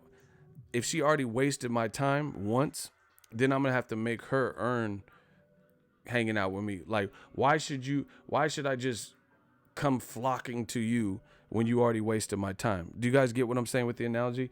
It's very simple. If a woman wastes my time, like, says she wants to, then we schedule a date, and then comes the date and then she flakes or whatever, you've wasted my time, saying yes, and then that's cool. So if her situation changes and then she wants to come back, or she sees sees me doing well for myself or getting back in shape, and then now she wants to come to me, then she's gonna have to work for that, because you've already wasted my time the first time. I'm not gonna just be like, oh yeah, this is what I wanted. You get what I'm saying? It's the same thing with Wilder and the Joshua negotiations. Wilder and team already feel like his whole beginning he fought in March, and he's allegedly been negotiating since the Takam fight, according to AJ. But after his Ortiz fight and Joshua's March fight with Joseph Parker, they were negotiating all the way up until August or so, and nothing fucking happened. He didn't get the fight. Back and forth this, back and forth that, offering $12.5 million, then coming back with $50 million, posting on Instagram. Just a lot of energy and time was wasted, all for it to not work. So I don't blame Wilder. If somebody wasted your time like that, then that can't be a priority. Now, like I said, with the female dating analogy, if the woman wasted my time, now you have to show me that you're really interested. That's what I was saying. You have to work for it. She already wasted my time and gave me the runaround and wasted my time. So now to make that better, you gotta pursue. You gotta do some things to show me that you're serious this time. Cause I'm not finna just sit up here and be chasing you. That's not gonna happen. I got too much shit to do. It's just like I could do these analogies all day, y'all. Y'all want another analogy, or y'all understand it? Another analogy, or you want me to keep going with something else?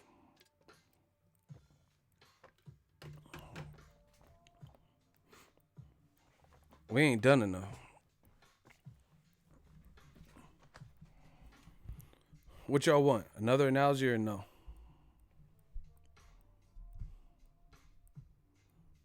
There's a little bit of a lag, so I can't hear.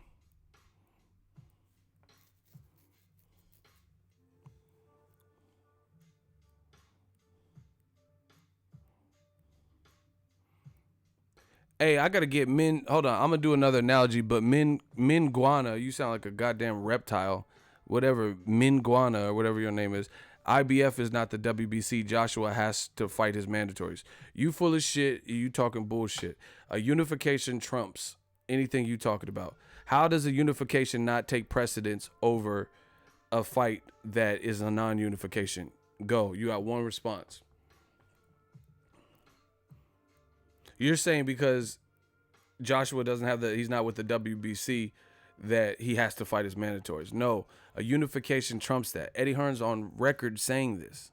Everybody knows this. So you're full of shit. So please explain how a unification wouldn't trump all that bullshit.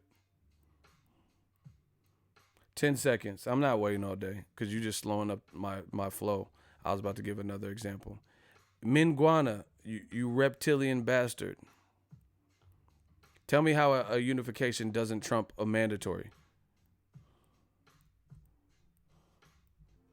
Dude said IFB. I didn't even peep that. I seen it was spelled hella weird, but I didn't even really put it in perspective. That's what I'm saying. You motherfucker making up his belt. He's like the IHOP belt. Like what? International House of Pancakes? Motherfucker got the IHOP belt. Yeah, bro. You got 5 seconds. Please hurry up with your fake ass belt. He said the IFB belt. What the fuck is a IFB? If I win, it's gonna be the shit. Like fucking IFB belt. All right, get him the fuck out of here, bro. I don't even have the patience. Get Minguana. He been putting dumb shit. He won't respond to me. Get him the fuck up out of here. Get the reptilian bastard out of here. Get this amphibian out of here, man. Minguana. Mingina or whatever your name is. Anyway, he full of shit. Mikey Garcia, Robert Easter was supposed to rematch Richard Comey per the IBF. Guess what? He fought Mikey Garcia and lost his belt. You know why? Because Mikey Garcia had the WBC belt. Very similar situation. Only difference is they both only had one belt. Once again, Mikey Garcia, WBC champion. They ordered Robert Easter, who was then the IBF champion, to rematch the highest ranking guy, Richard Comey. Guess what? He didn't fight Richard Comey again. He fought Mikey Garcia in the unification, and they allowed it. And that's why now you see Mikey Garcia with Richard Comey problems. And like if he fights Errol Spence, he might lose that belt because he's supposed to fight Richard Comey because after he beat Robert Easter, he inherited Robert Easter's baggage by having to, that's his mandatory now. That's how that works. So we all know Joshua, he has to take care of mandatories if they get ordered and if there's no unification that trumps it. So anyway, they try to knock me off my pivot. I gave you the dating analogy.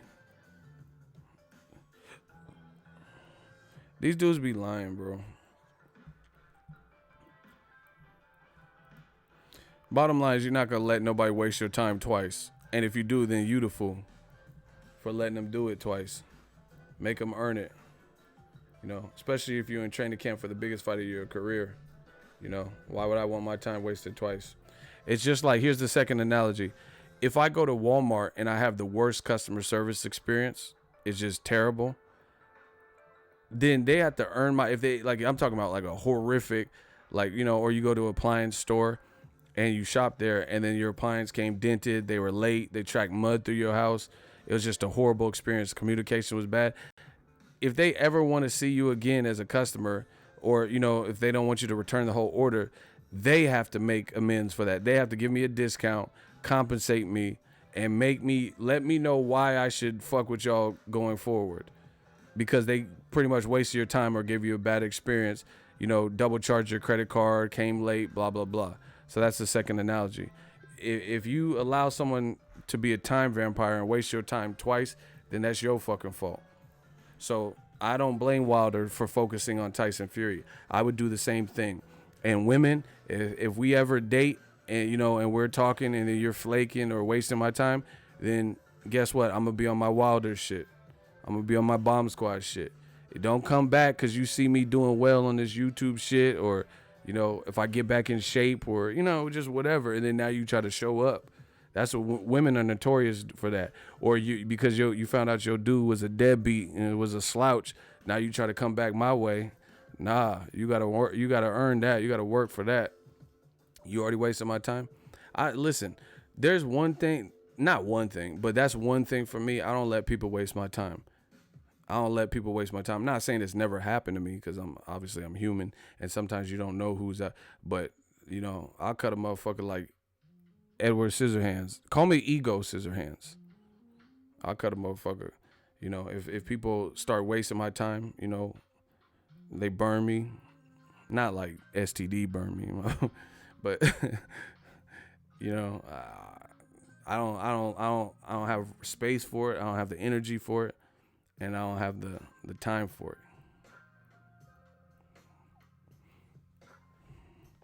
It's 4 a.m. for you, but not me. This is the vampire stream. Well, y'all acting brand new. Y'all new to the channel? They're like, man, it's 4 a.m. We the vampire stream. We do what we want. We the vampires. The vampire stream. Shout out to Kane. This is the talk I like. He said only a simp would let someone milk their time. That's what I'm saying, bro. This is me in general. Like when I worked at Lowe's or something, there's real life customers who are trying to spend, and some customers are just window shopping. And you pay everyone the same level of attention at first, but then once you find out that this motherfucker is just window shopping, then you have to get on to more pressing issues, especially, let's say it's rush hour and it's super busy. Why would I spend all this time,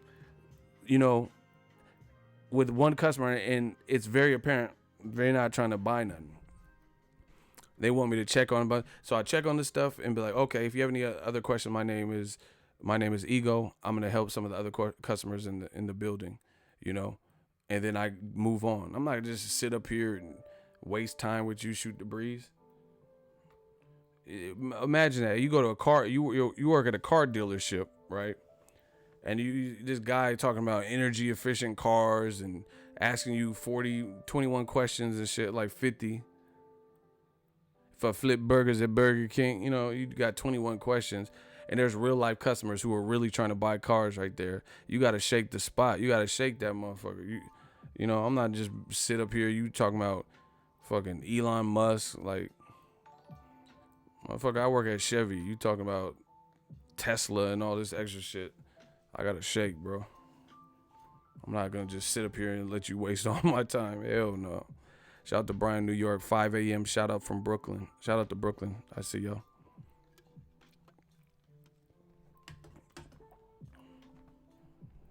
Yeah, don't let people waste your time like that. That is not healthy. People even do it in relationships. Knowing the person ain't shit, knowing there's compatibility issues, and they just sit up here and be with that person. Fuck no. I'm not finna be up with you and get a dog together and be with you for 7-8 years and shit when the inevitable is finna happen, most likely, because I don't like you. Why would they not want my help? Because they don't give a damn about you. They don't like you. I don't like you. I don't care. I'm here for the girl. The girl don't like you. Nobody likes you. Yeah, I ain't letting nobody waste my time like that.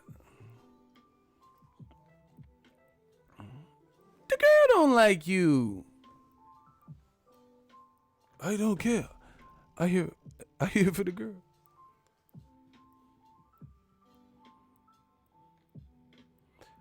Shout out to Randy Real. He said, NYC, we don't sleep. We can nap. That's what I'm saying, man. We up.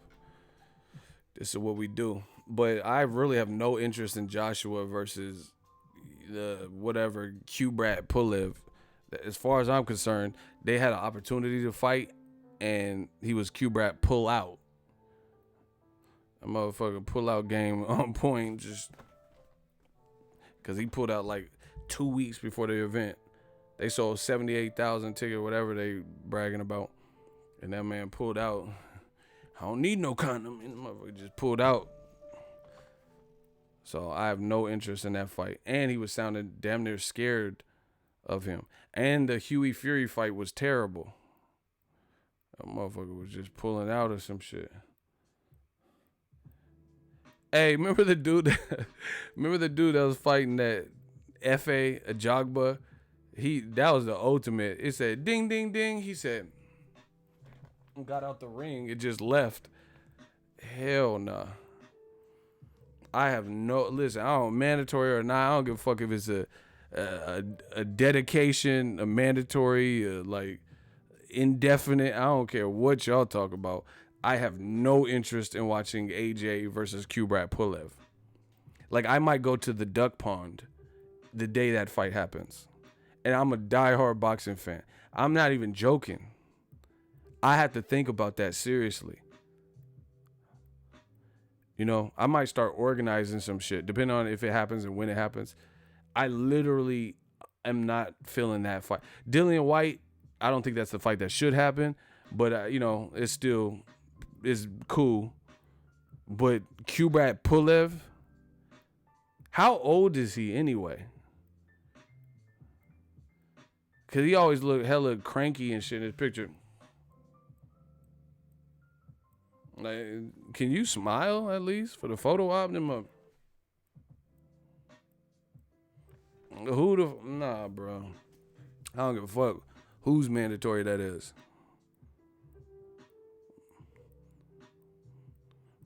Motherfucker, like he just woke up or some shit. You know, I had to get my bagel. I don't feel like doing this press conference shit. I've never seen Kubrat Pulev smile or anything. Like, I don't know. Listen, shout out to Bulgaria. I love y'all. But I don't know how they do it in Bulgaria. I've never seen him smile. That motherfucker.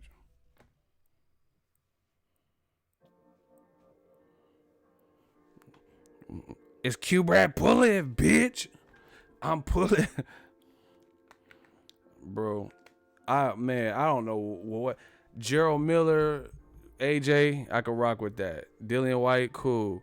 Even though he should be fighting, AJ really should be fighting Tyson Fury versus Wilder winner. But if he absolutely has Luis Ortiz, I love that fight for AJ.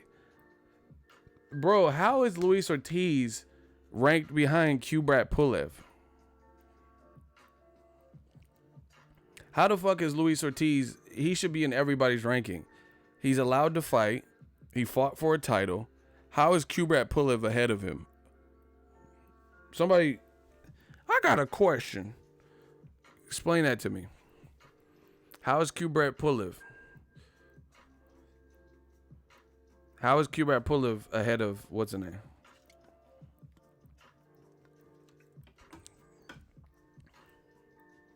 They both have losses when they stepped up.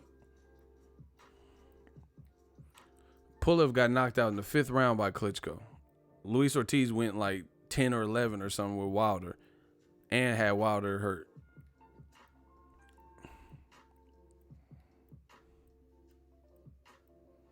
He said, I'll explain it. They scared. Hey, you tripping.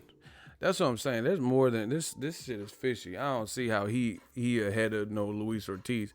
How Luis Ortiz was Joshua's mandatory, ain't never been his mandatory ever again, and he's still a good fighter? How that happen? How does the WBC find the drug test and then agree that his justification for what he had and what they found was sufficient? The person or the group who paid for the testing with the clean boxing program and like found the adverse finding with Luis Ortiz's drug test allowed him to fight their WBC champion, the group that found the adverse test, but none of these other sanctioning bodies let Luis Ortiz fight. None of them have. Dillian Whyte's ranked above him. Kubrat Pulev is ranked above him. That don't make no sense. See, that's what I'm saying. This shit shaky, yo. This shit is shaky pizza. And then on top of that, Luis Ortiz was Joshua's mandatory before the Klitschko fight. So how can he never get back to the mandatory and he's still a good fighter? He only has one loss. Pulev has one loss. How he get there? See, that's what I'm saying. I don't understand these rankings. I don't understand what all this shit be making no sense to me. So why doesn't Dillian Whyte, him fighting Derek Chisora, that is nobody's mandatory? Why was that the prime fight for Dillian Whyte instead of Luis Ortiz? How about that? Dillian Whyte, that's what I said. Dillian Whyte versus Luis Ortiz, winner gets AJ. So this is how you know that Barry Hearn fishing video is true life. MTV True Life. I have a champion and I want to keep it that way, and we want to minimize the risk. We'd rather fight a pretty likely guy we already fought, which is Dillian Whyte, right? Unless he's upset. But we'd rather fight Dillian Whyte again than fight or potentially fight Luis Ortiz and make Dillian Whyte go that extra step to earn the rematch with Joshua, which would then make the fight more sellable. That's bad, bro. That's bad when if Dillian Whyte beats Luis Ortiz, he could take a couple months off. Yeah, instead of Miller versus Baghdad Danu. See, this is what I'm talking about with DAZN. People keep saying DAZN. But they have two fighters that we would rather see, Gerald Big Baby Miller versus Dillian Whyte, and they didn't make them fight. You know, Gerald Miller's advised to fight this urban legend name sounding dude, Dog Bad Danu, and then Dillian Whyte, his precursor to Joshua, is a guy he's already beat in 2016, somewhere right around there. And that's what you're going to try to sell because he knocked out Carlos Takam after Povetkin knocked out Takam, after Joshua knocked out Takam, and then because they had Joseph Parker and Dillian Whyte on the card with Carlos Takam and Derek Chisora. People were saying Derek Chisora was done until he got that knockout. Now all of a sudden he's back, so you're trying to milk it. This is what Wilder was talking about, milk the cow, Annabelle. The UK public, they getting ran for their pockets. Because now, just because you're two UK fighters, that's cool. But is that what's meaningful? You know? To fight Derek Chisora again. And then he won the first fight and he didn't get it. So, you know, he's going to have to do some real serious, inflict some real damage to win this one. Like, stop Dillian Whyte. Because you know what the game plan is.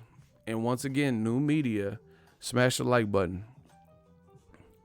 Once again, new media. The crazy thing is people get mad, but how come the things that I'm saying keeps coming true time and time again? How could you be mad at me? How could you possibly fix your lips to be mad at me when I called it and then it came true? That's like me saying the Red Sox going to win the World Series and you're like, fuck you.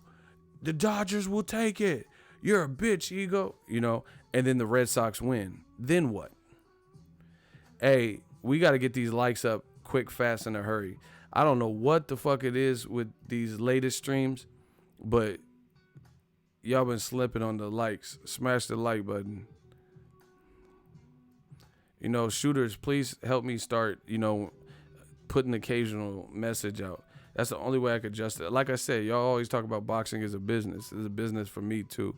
And I enjoy this. I enjoy giving you guys the live streams, but the only way we can make that a possibility and get the traction we need is if y'all all helping out and playing that part. But anyway, you know, it's just, it's crazy, to be honest. It's crazy. And this is what Wilder was talking about, milk the cow. Like the UK, so the UK fans got to watch, instead of a fresh match, they got to watch a fight that they already seen and hope it's, you know, as good as the first, which doesn't always prove to be true. Castillo and Maidana, the first fights were better, you know? So that's not a guarantee that the second fight will live up to the first fight.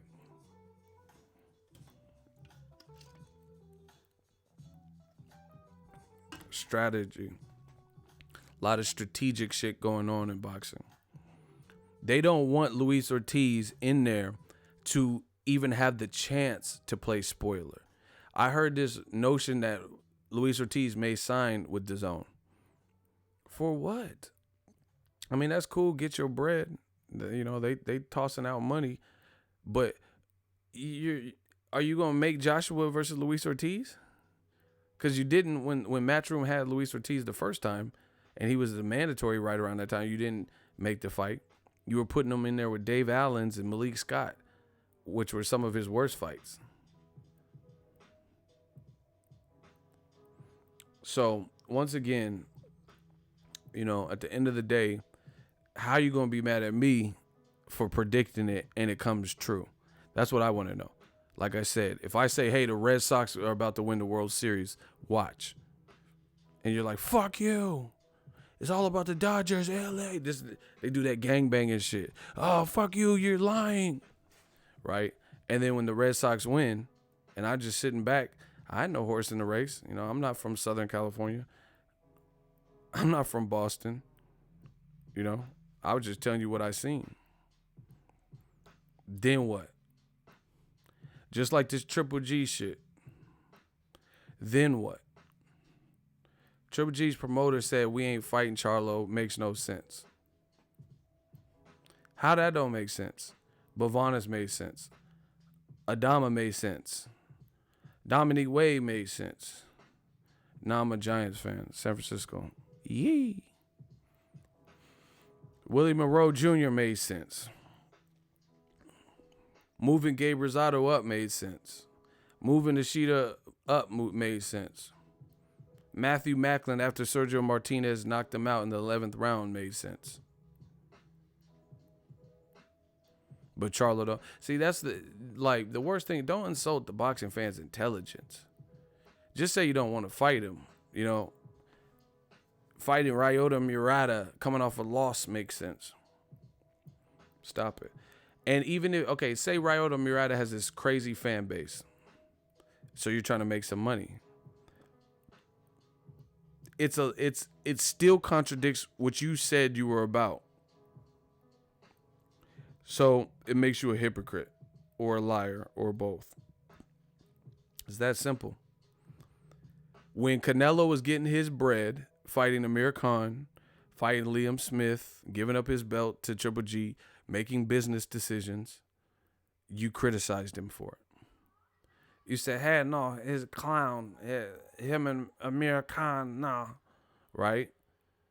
You said he's fighting, no, he's not true middleweight. It's welterweight, right? That's what Triple G was talking about at that time. Then later that year, you fight a welterweight in Kell Brook. Fast forward to 2018, you want to fight Ryota Murata coming off of a loss for business practices and business purposes.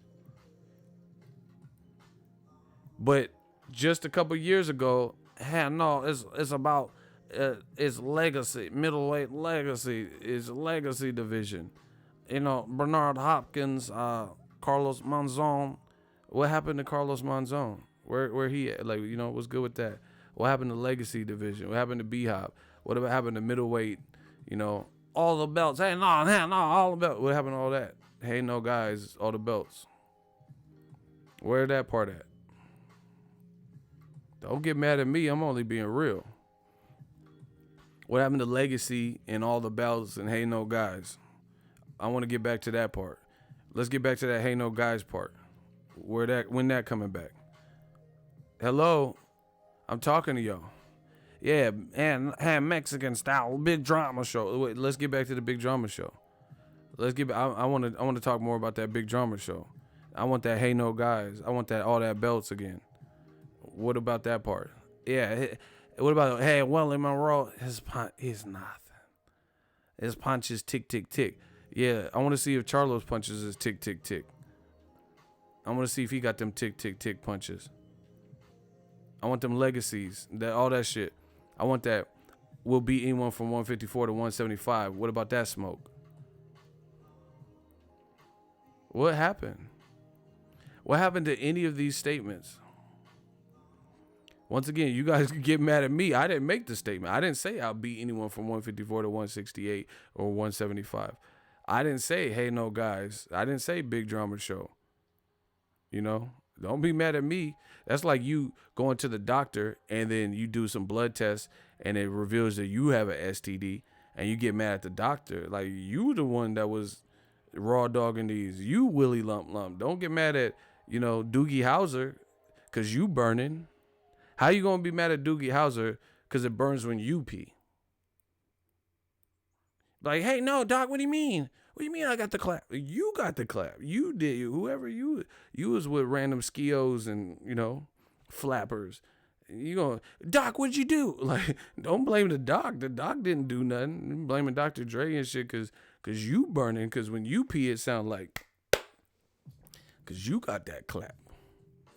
You got that chlamydia getting rid of you.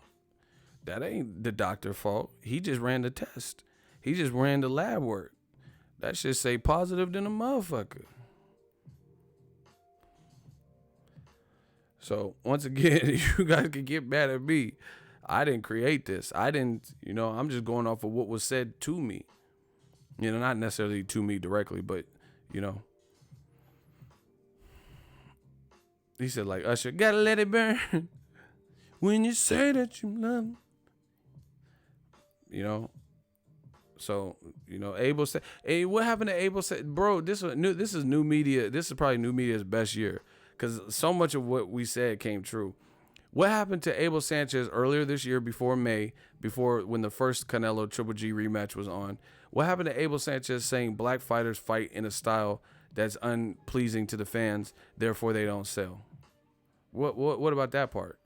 Does Crawford fit that? He got a 12th round knockout, and it was a fun fight, and he was the aggressor, and Jose Benavidez was the one who was like kind of counterpunching, didn't let his hands go as much. So what happened to Abel Sanchez's point though? What about Jared Hurd versus Edeslandi Lara? Why was that an exciting fight with blacks? What about Wilder versus Luis Ortiz? Why were the blacks exciting in them fights? The black channel.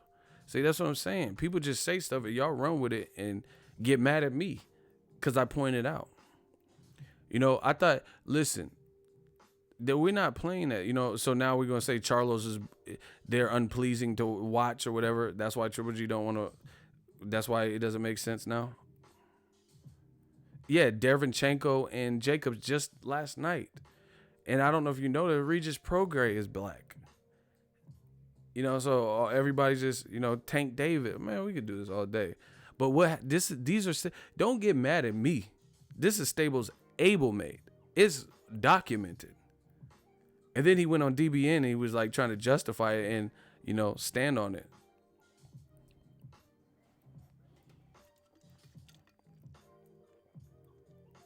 So what happened to those statements? Black fighters are not fun to watch or whatever. So that's why Triple G wants to fight Ryota Murata because he's not black. And, so hold on. I just thought of something. My mind just be working. So what do you think is going to do higher viewership?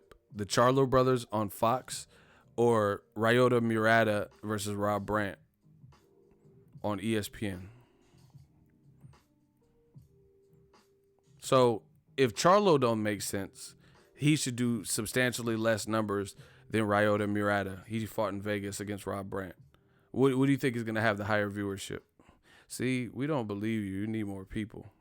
I know people to this day that still ain't watched the Ryota Murata fight with Rob Brandt. They just know the outcome. Shit, I didn't even watch the whole thing because there was other fights on that night, I believe. So I didn't get to see that from start to finish, to be honest. Exactly. The Charlo's on Fox. But Abel Sanchez, he said black fighters fighting the style. See, that's what I'm saying. People want to sweep it under the rug. I want Team Triple G's team to bring back the stuff they were saying. The 154 to 168, anybody can get it shit. See, and you know what the funny thing is? Triple G's team said anybody can get, they didn't say those words, but they said basically anybody who wants smoke from 154 to 175 can get it, right? Y'all motherfuckers hate Broner and talk about, oh, Broner's so immature. When he said anybody could get it, the motherfucker clearly doesn't care about fighting anybody. He is really not afraid. He is not afraid. There, you could say whatever the fuck you want about Broner, but that anybody can't get it shit. I'm not saying he'll beat everybody, but he's about to fight Pacquiao, which a lot of people think stylistically is a bad fight for him. He fought Adrian Granados, who sparred with him for the Maidana camp. Not an easy style to look good against. He fought Maidana, his second welterweight fight. He fought Paulie when he was a champion. Why you bragging about my side piece? Right? He fought Sean Porter, who's now a champion with the WBC. Do we have to keep going? He fought Antonio DeMarco when he was a lightweight champion and knocked out John Molina in like 40 seconds. Right? Jesse Vargas, a veteran. So when Triple G says anybody wants smoke from 54 to 75, they still have yet to prove it. It's a 36-year-old Triple G, and he has yet to fight anyone at 54, anyone at 168, and definitely ain't fought no one at 175. Saying even Canelo, I was born ready, right? He fought in those divisions. Canelo fought, I think he fought at welterweight when he first started. But anyway, yeah, I think he fought at welterweight. So he's been a welterweight. He fought Mayweather at 152. He fought at 154. He fought a 6 fights or so at 155. He fought Chavez Jr. at 164.5. Then he fought 2 Golovkin fights at 160. And now the motherfucker is going up to 168 to fight Rocky Fielding. Meanwhile, Triple G is older than Broner and Canelo, and he stayed put in one division and hasn't fought who Broner fought in his respect. He hasn't fought. Stylistically, Broner versus Sean Porter was a difficult fight on paper. Jesse Vargas, Maidana, Pacquiao. These are all difficult fights for him on paper based on his style. Canelo fought guys that, were difficult styles for his. The Mayweathers, the Edeslandi Ladas, Golovkin twice. Golovkin stayed put at middleweight and ain't fought nobody and ain't budged. And then the only time he's pondered moving up to 68, it's against Carl Froch, which could have been a good fight, but it didn't happen. And Carl Froch lost to Andre Ward, but you didn't want to fight Andre Ward. You were trying to fight Chavez Jr., but Floyd Mayweather told you to fight Badu Jack. When he was at 68, he said, I got to fight her at 68. It's looking real bad for y'all man fans, because the shit don't add up anymore. Even Canelo, how you let Canelo, who wasn't even at middleweight, go up to 168 before Golovkin, and Golovkin's taller and supposed to be the boogeyman. Even though it's only Rocky Fielding, it's not like it's the number one person at 168, but you're still letting Canelo, who only has 2.5 fights at 160, if you include the Chavez Jr. fight, so 2 or so fights at 160. And he's going up to 168 before you, and he's short, compared to Triple G. Triple G actually has, look bigger. He looks like he has some height to him. And you let Canelo, who wasn't even in middleweight, move up to 68 before you? I understand, okay, Chavez Jr. didn't work out. Carl Froch didn't work out. But what about Andre Ward? That could have worked out. I know for a fact, because I talked to Andre. And he told me, his thing is this. He was down to fight Triple G, but he's like, if they don't want it, I'm not going to sit around here and chase him. I'm not, he didn't say this, but what I'm saying is this, like guys like Amir Khan, he sat around on the shelf trying to get the big fight. You can't do that, waiting for Mayweather to pick. I think I could beat Floyd. Like, that's cool, but he's not fucking with you.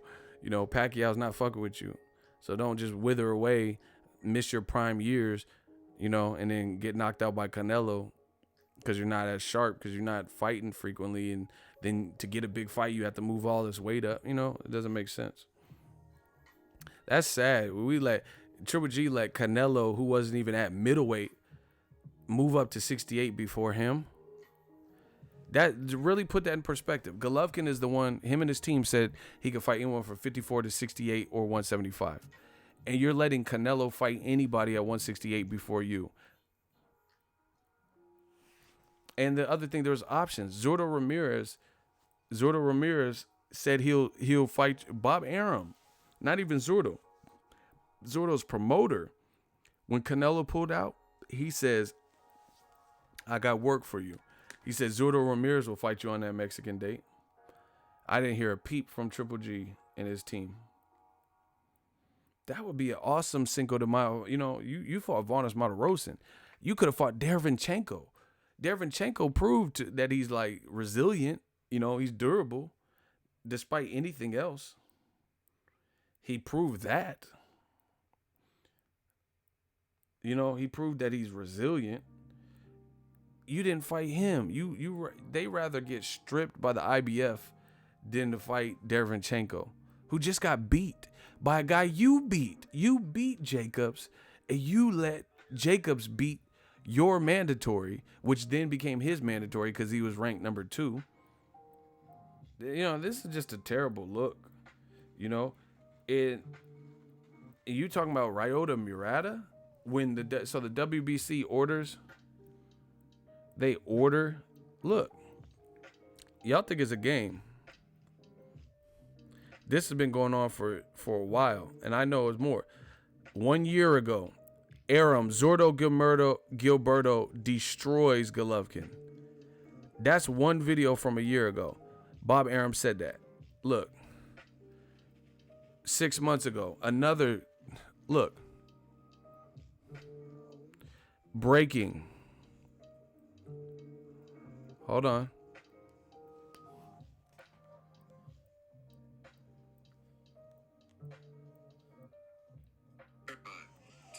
Says they accept Triple G's challenge on. Look. Top ranks Bob Arum says they accept Triple G's challenge on behalf of Zurdo Ramirez. Stay tuned. What up, Fight World? It's your boy Ego in the back with some more boxing. Make sure you smash the like button. Also subscribe to the channel. I got receipts, y'all. They say I got receipts, man. I got receipts. Look.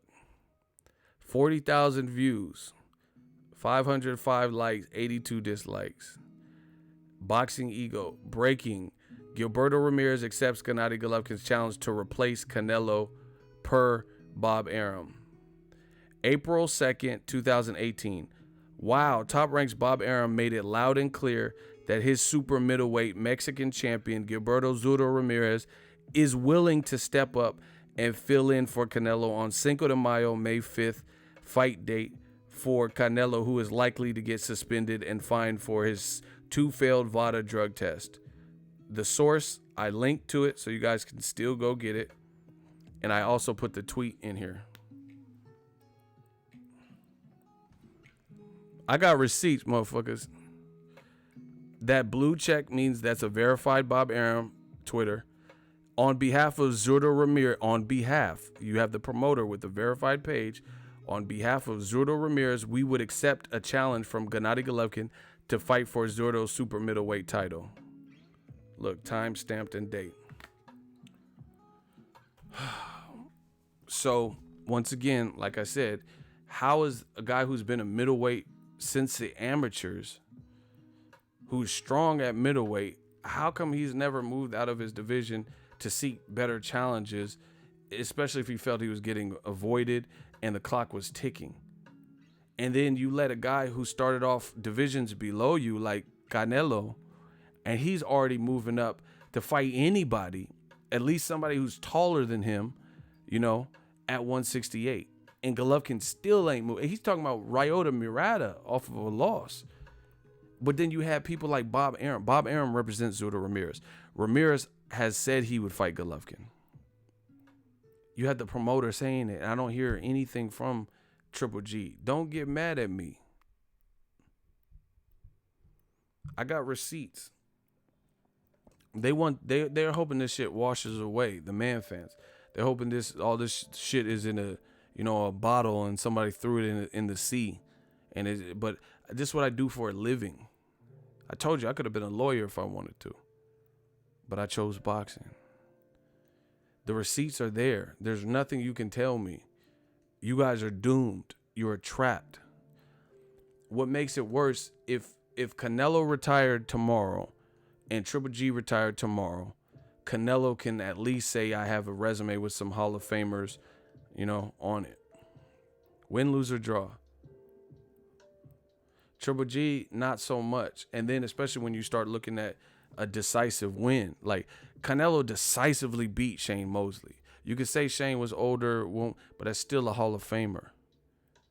Triple G named a certain Hall of Famer that he decisively, with no controversy, beat. Like someone that you would say is a legend like Shane Mosley at any age. Shane Mosley will be a first ballot Hall of Famer. Shout out to my dude, Sugar Shane. Name somebody who Golovkin decisively beat in that fashion.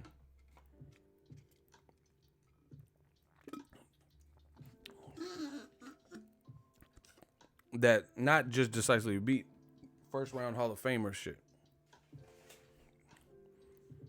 Rubio, Adama. I mean, you tell me. People think I'm being harsh and being rude. See, the great thing about new media, the real people, they know what I'm saying is true. Like, this is not about anything other than the truth, At the end of the day, you can say, all you do is pick on Triple G, you hate Triple G, you say all that. But what you won't say is you're lying, and here's why. That's what you won't say. So I'm good with that. If you want to just say I'm racist and biased and a bunch of shit that no one believes, that's good, because we've relegated you to saying stupid shit. I'm not saying stupid shit. I'm not saying things that I am not willing to, like, I could testify in court to the shit I'm saying. You guys couldn't testify in shit. You'd be thrown in contempt. You'd be in somebody's jail ASAP. Using your boxing arguments, there's no way you guys could testify and expect to get off. I could testify. It's like I could pass a polygraph right now. If they said, hey, do you honestly think that Triple G has been offered a fight with Zurdo? Yes or no? I'll be in that chair like, yes. Do you think that Triple G could have fought Andre Ward and chose not to? Yes. Do you think that Triple G should fight Charlo at age 36 with no decisive victories over the elite?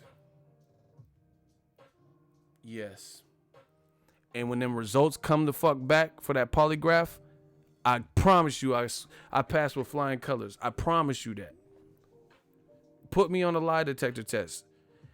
If y'all motherfuckers did a lie detector test for the shit y'all say, connect that lie detector test to an electric chair. Y'all motherfuckers, you will get fried, because we know you don't believe what you're saying. You could do the same thing. Everything I'm saying, like Muhammad Ali said, I'm Ego Ali. I'm ready to back up every word I'm saying.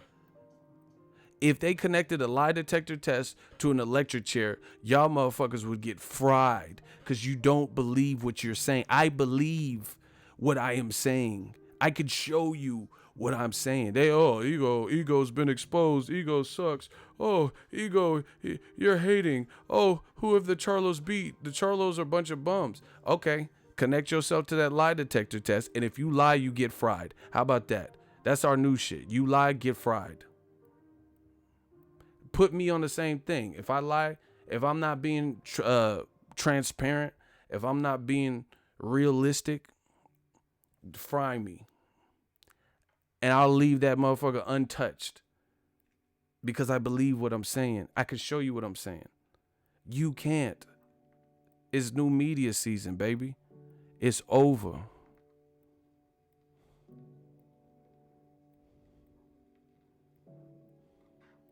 It's over for y'all. All that dumb shit. Oh, you just hate this guy. I mean, what? No one believes that unless you're willing to explain what I'm saying that's not true.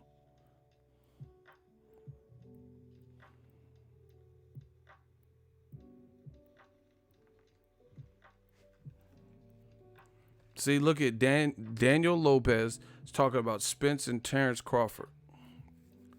Spence and Terrence Crawford. We talking about Triple G, like more current news, like something that actually happened today, or yesterday night.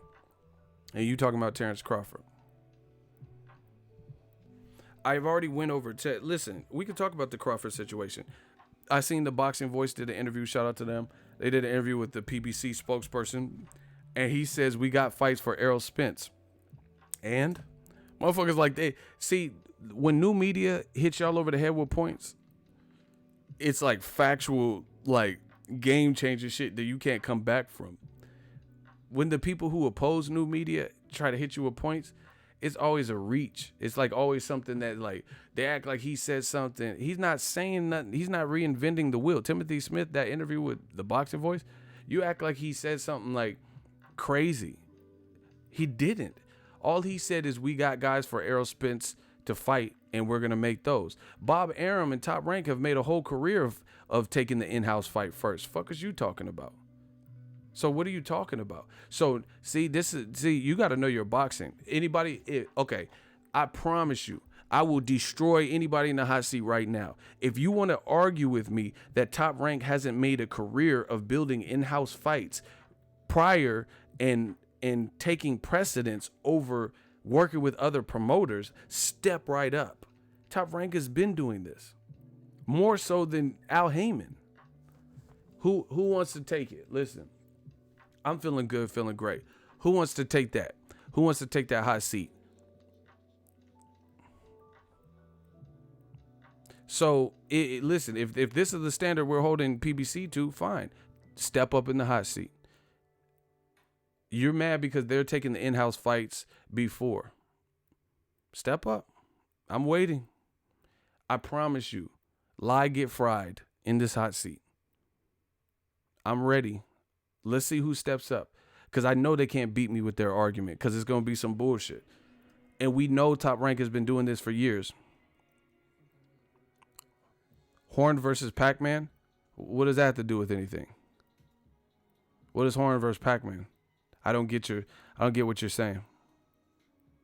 Is that supposed to be Top Rank was working with Duco Events and they worked together in several fights. So that's not a good example. Please tell me that's not your, I know you're a regular in here, so please tell me that's not your example of Top Rank going out of their way to do business with other people. Please tell me that's not it. And I'm not talking about, I'm talking about on big fights, not like Shakur Stevenson versus somebody we don't know, because he's just developing him. I'm talking about big fights.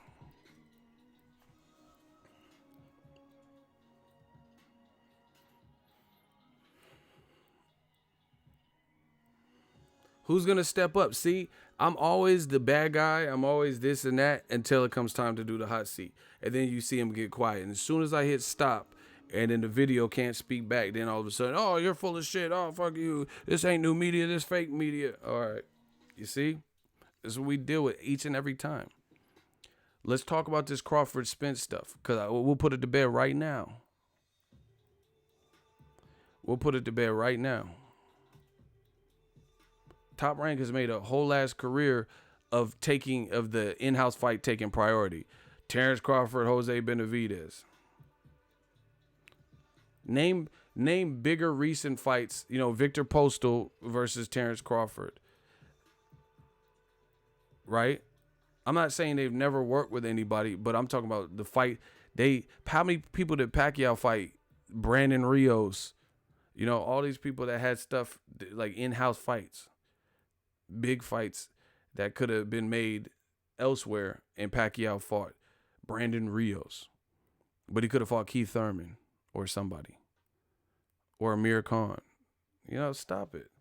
So now you're mad at Al Heyman's right-hand man, Timothy Smith, because he says we got options for Errol Spence? Really? What about Jeff Horn? I don't get it. He's with Duco Events, who has a partnership with Top Rank. That's what I'm saying. Passive Stu said almost every Lomachenko fight was in-house. That's what I'm saying. Rocky Martinez, isn't he with them? Miguel Mariaga definitely was. Nicholas Walters was. What are y'all talking about? So why didn't Top Rank make the a fight with Machado or somebody who's not? I don't know who everybody's with, but I don't think Machado. I think Machado's with Cotto or Golden Boy or some shit. So why didn't that get made? Why did he fight Nicholas Walters and Mariaga? You know what I'm saying? Why didn't Lomachenko? Come on, man.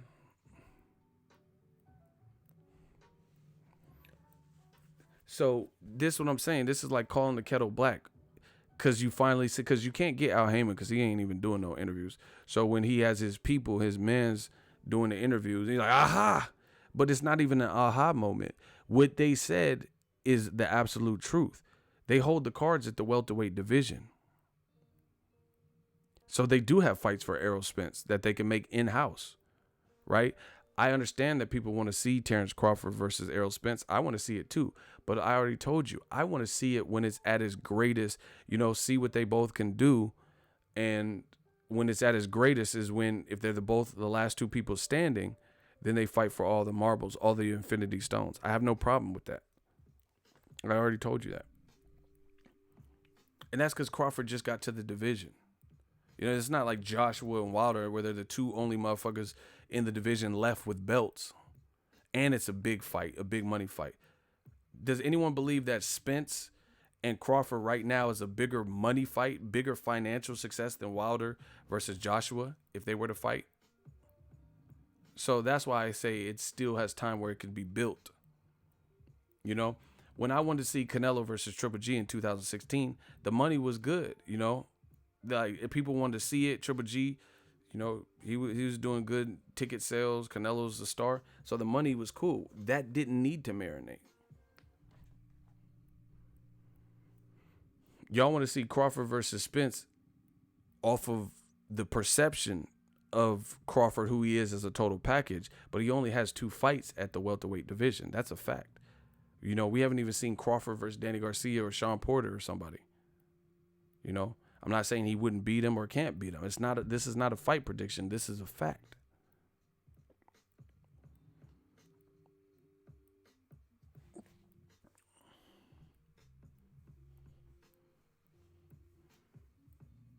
Hey, I'm about to put Daniel Lopez in the hot seat. You guys are not going to win this like you think. That's what I'm saying. Pacquiao fought Bradley 3 times. Come on, stop it. So what's the difference? Okay, Tim Smith said we have fights for Errol Spence, and we're going to work on that. So what's the difference from Pacquiao fighting Rios coming off of a loss, moving up in weight, all these other fights? Fights where, like, Diego Chavez, I don't even think he had a promoter, so you only had to pay him $35,000 to fight Tim Bradley. So he wasn't like an Al Heyman fighter, and he was like a notable guy. Like, he was just a good, rugged guy who's from Argentina with the smaller promoter, so you can give him low money. I'm talking about big major fight, like when Pacquiao was with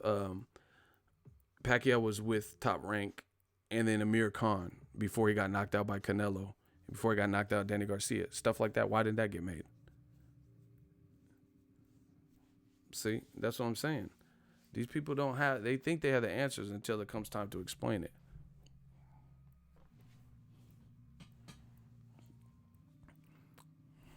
Daniel Lopez, you about to be put in the hot seat. Keep it up. He says, well, Porter or Keith Thurman doesn't want to fight Spence yet. They might be made to fight him. You don't know. You don't know what was in. They have an advisor. You don't know what's in his plans.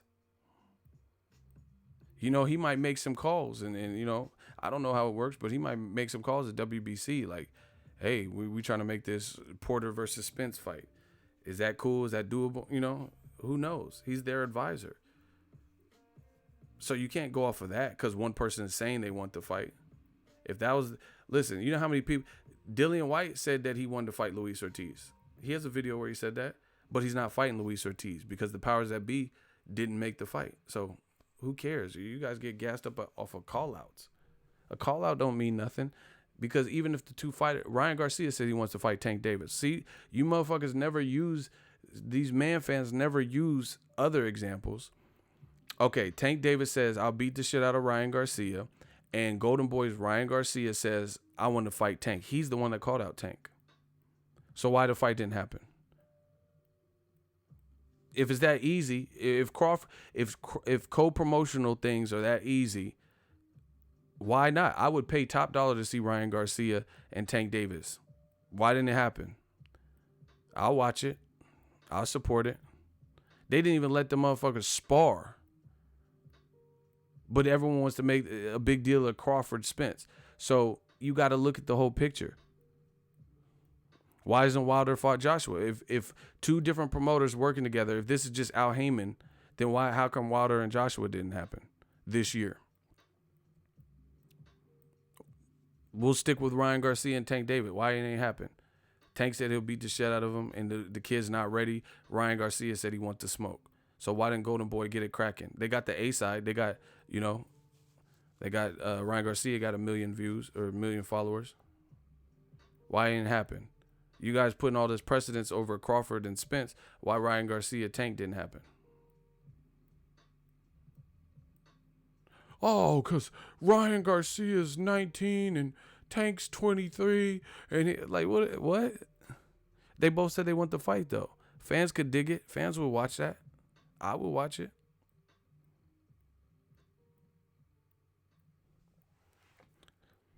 Man, this is the true stream. You making too much sense and giving too much truth to the haters' ego. That's what I'm saying. They getting body bag. Everybody, like, you see how it is? This is the reality. I don't give a fuck who's mad, because more than likely you're not able to do what's being done over here. Like all the other channels that be, oh, you're fucking bringing race into it. Okay, you don't bring race in your channel and you ain't even relevant. You feel me? But race does have something to do with this. I don't care who the fuck's mad and all that. But you see how these black fighters keep getting held to a different standard. When it's black on black crime, you know what I'm saying? It's the black channels, when they're pitted against each other, it's just, make the shit. Spence and Crawford, good fight. Make it. But then when it's a black and a Mexican dude, black and Puerto Rican, black and a white fighter, a lot of these dudes, unless the non-black fighter would be the favorite by a long shot, they're not as gung-ho. They're not as gung-ho to see these fights. If it's Lomachenko versus Tank Davis, where you think Lomachenko beats Tank, make the fight. Why won't Tank fight him? But then if it's Ryan Garcia versus Tank Davis, where you think Ryan Garcia might not be ready for it, then you see these dudes, they're not gung-ho like they are with Crawford and Spence. Why is that? Like I said, I don't give a fuck if you're mad. Disprove it. People mad at Jacobs and Boo Boo for saying they're both champions now at middleweight. They're saying, that's my boy. I know him since I was 15. I don't really want to fight. Oh, that's bullshit. Fight him. Because it'd be a good fight. But Marcos Maidana and Lucas Matisse, they fought 4 times in the amateurs. Why weren't they pressured to fight each other? That would have been a crazy fight. Marcos Maidana and Matisse, prime for prime at 40 or 47, crazy fight. Why didn't they get pressured to fight each other? Why did Mikey Garcia fight, Maidana when they're in the gym together? Where's no pressure? That would have been good. Brandon Rios versus Maidana. Why didn't they fight at the, in the heyday? See? Exposing the shit in boxing no one wants to talk about. I'm going to talk about it. You know what I'm saying is true. But anyway, Crawford versus Spence, it's a good fight. Nobody's saying that. But that no one's saying it's not. But like I said, Ward Kovalev, people want to see it because they thought Kovalev was going to knock out Ward. So you've seen that. And you know who I'm talking about. The usual suspects and the racist motherfuckers. And the ones that conveniently go against minorities in general, especially black fighters. Stop playing with me. And then, like I said, because you see the double standard. People are mad because Tim Smith, an Al Heyman employee and representative, said that Errol Spence got a lot of options for him within the PBC, so we're going to take care of those. That's it. Top Rank maybe not just flat out said it on camera, but that's what they've been doing for the last decade or whatever. or longer. Pacquiao fought. Why the fuck was Pacquiao fighting Bradley the third time? He could have fought Broner back then. He could have fought Amir Khan. He could have fought Canelo. He could have fought Errol Spence, Keith Thurman. Why didn't he fight none of them? He fought Bradley a third time. Nobody asked for that. Nobody was just like, man, you know what I'm craving. So what's the difference? But once again, like I said, shout out to Crawford, shout out to Bud. He's a beast. He only has 2 fights there. We don't. So we're giving Crawford credit based on him being a complete fighter and in his body of work in past divisions and seeing him twice in the new division. That's it. Sean Porter has a better resume at welter than Crawford does at welter because Crawford has not been there long enough. I'm not saying who's the better fighter, but I'm telling you that is a fact. Does anyone want to take a hot seat and try to convince me that Sean Porter's welterweight resume is lesser than Terrence Crawford's, who only has 2 fights? There is no way you can actually win that because Crawford has 2 fights. So you're going to run out of welterweight performances to even compare to Sean Porter's.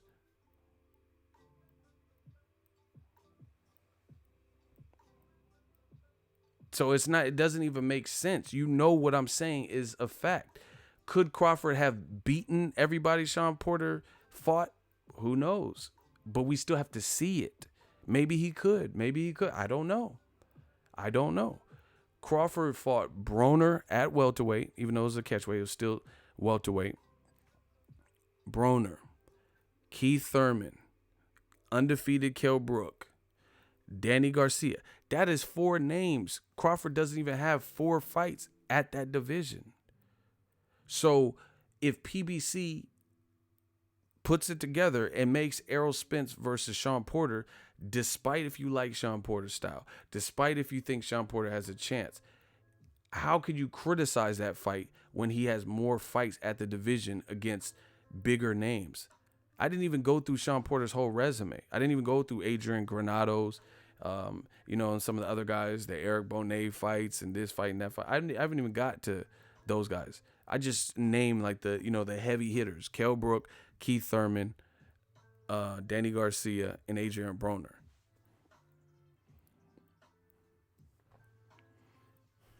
So how are all these people angry that PBC is saying this? It doesn't even make sense. The only thing that sucks is Crawford re-upped with Top Rank, which is his, loyalty, and they took care of him. That's cool, and they offered him big money. But they don't have the people to feed him without working with other people.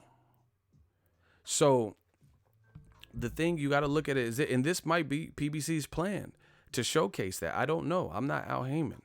Nobody talks to him. But, well, not nobody, but I don't, I don't have his line or nothing. But see, this is the thing. All right. In 2019, let's look at who Errol Spence, just name people he could fight. Just name random people he could fight within PBC without outsourcing. And this is this is the politics. This is the business aspect of it. If you can do something without outsourcing and cut out the middleman, a lot of times people would do that. Like I video edit. So I don't have to pay someone to edit videos because I was doing that before. I was editing music videos. So I think that's what PBC is doing. And they have more options and players on the chessboard, especially at that division. So, for example, name in-house fights that Errol Spence could potentially fight. I'm not saying they 100% get done. I'm just saying people within that family of welterweights. Errol Spence could fight. He could fight, hypothetically, I'm not saying these fights happen, Adrian Broner, if he beats Pacquiao now. He could fight Keith Thurman. He could fight Luis Collazo. He could fight Mikey Garcia. He could fight Sean Porter. He could fight Danny Garcia. Right? He could fight Devin Alexander. He could fight Andre Berto. Right? That's that's a gang of people he could fight. Like some are gonna be stay busy, some are this and that, but you guys, thank you. He could fight you guys.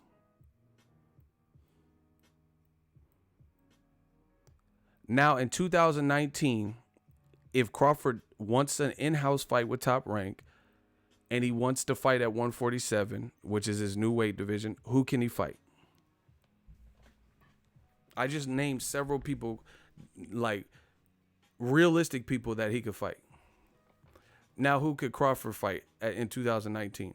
He has all the talent in the world. We know this. Who can he fight? That's at 147. That's an in-house fight at 147, and that's with Top Rank. He already whooped Jeff Horn, and he already beat Jose Benavidez.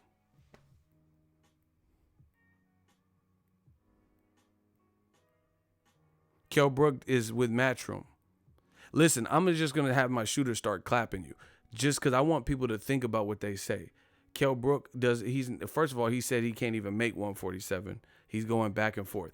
I said a top rank fighter at the division for Terrence Crawford to fight. And you said Kell Brook, which is a Matchroom fighter. Idgis Kavalopoulos, Mean Machine. Okay, that's one. Who else? And he doesn't have a big name. Could be a solid fight. He don't have a big name, though. And I don't know if I said Crawford, Mikey Garcia. I mean, if I said Spence, Mikey Garcia. But that's what they're talking about. Hello, who can he fight? This is what I'm saying. This is what's wrong with all these different, cliques and shit in boxing. Like DAZN has like a lot of middleweights, so we got to look at who's Charlo gonna fight. Unless he fights with one of them. Who the fuck is Besputin? Is that a musical composer? First there was Bach, then there was Beethoven, then Besputin. Who the fuck is Besputin? I don't know. Somebody said Besputin. He a composer? Who? Who is Besputin? Fucking Rasputin, little brother. You see, y'all reaching. Those aren't star making. Fucking Crawford versus Besputin. That is not no star making performance. We know Crawford's dope. We know he's good. Y'all talking about some fucking Besputin. I barely even know who the fuck you are. Someone said Rasputia. How are you doing? See, that's what I'm saying. See, this is why Bob Arum has, in my opinion, openly, candidly calling for Al Heyman fight. Because he needs Al Heyman. Al Heyman don't need him. He don't need him. Bob Arum ain't going to make Lomachenko jump up and fight, what's the name? Pacquiao was with Top Rank for a lot of his career, and then he chose Al Heyman. So it's not like, let's say whatever. Let's say Crawford fought Mean Machine, and then you could, if Pacquiao re-signed with Top Rank, then you could, maybe convince Pacquiao to fight Crawford, even though he hasn't really wanted to fight him. So who's he gonna fight? Crawford versus Jesse Hart at 168. Gilberto Ramirez at 160. I mean, who's Crawford gonna fight? Mean Machine has not been in high-profile fights. He is not an American. You see, this is what happens. This is what happened. Crawford versus Mike Alvarado. I mean, really? Is that what they're gonna be? Demetrius Andrade's with DAZN, and he's in a whole ass another division. He's two divisions. You see, some of y'all don't watch boxing. Andrade's at 160. How's Crawford gonna fight him?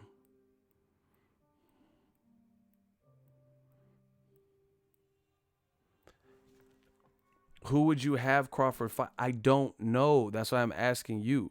The only people I could think of him fighting are other people's fighters or Mean Machine. This is why Bob Arum has been so eager to want to make the Errol Spence fight, or at least publicly say that. Because they're going to have to, you're going to want to, if you're planning the career of your fighter, if you have bodies for him to fight, And welterweight was always a division that Top Rank had, some decent names at least, or good names. Jesse Vargas, Brandon Rios, Mike Alvarado, uh, maybe Diego Chavez, I'm not sure. Juan Manuel Marquez, Manny Pacquiao, Tim Bradley. This is the lowest, the emptiest that they've been as far as the welterweight department, because people either left or retired or whatever. Bradley retired. Pacquiao left and he's without Heyman. Marquez retired. So this is the lowest that they've been in that division for in quite some time. Alvarado's still fighting, but he is not fighting on the high level. I'm not saying he's not fighting on a high level. That's not the right way to put it. He's not fighting like elite level competition. So who's gonna want to see? Most people couldn't name Mike Alvarado's last 3 fights. I seen some of them because I covered the fight cards, but most people wouldn't be able to name them. I don't even think I could name them. I just seen them. I just seen the outcomes because I was at the card, but I don't know the guy he was fighting. So how are you going to justify Crawford versus Mike Alvarado? If Crawford can beat, Jeff Horn in his first fight at welterweight when he's a champion, and Jose Benavidez, who's like 6'6'1", I mean, how's there going to be interest for Crawford versus, Mike Alvarado at this point? So once again, this is why you see Bob Arum like putting that out there, in my opinion, because he has for once he has no people in that division. Like I said, he's not gonna make Lomachenko move up and fight Crawford. So what fights are gonna be for Crawford? He doesn't have anybody. So I could see why they're desperately trying to, piggyback and like say the Errol Spence fight, we want it, because the pickings are slim for top ranked welterweights right now. And see the way boxing is set up, it's not like you could just sign somebody out the woodwork because there's promotion behind them. You know what I'm saying? Like you can't just sign a welterweight and be like, ha ha. Because even if you sign someone that's good, he has to be a familiar face amongst boxing fans to justify or to do crazy numbers. But what Timothy Smith said is not a lie. They have plenty of fights for Errol Spence on their side. Mikey Garcia is whether you like Mikey moving up or not, Mikey called out Errol Spence. So I have no remorse for any outcome because Mikey wanted this. If Errol Spence knocks him out, then, he called for this. If Mikey beats him, then he's just solidified himself even more. So it is what it is. But one thing we do know is if that fight happens, people will watch. It's a big fight with big names. And we know Mikey's good. Maybe he has the talent and the skills to do a Shane Mosley. Victor Ortiz did it. I don't know many people that say Victor Ortiz is more technically gifted than Mikey. And Victor Ortiz did it, jumped up 2 weight classes, and beat Berto when Berto was kind of practically like the Errol Spence of that time.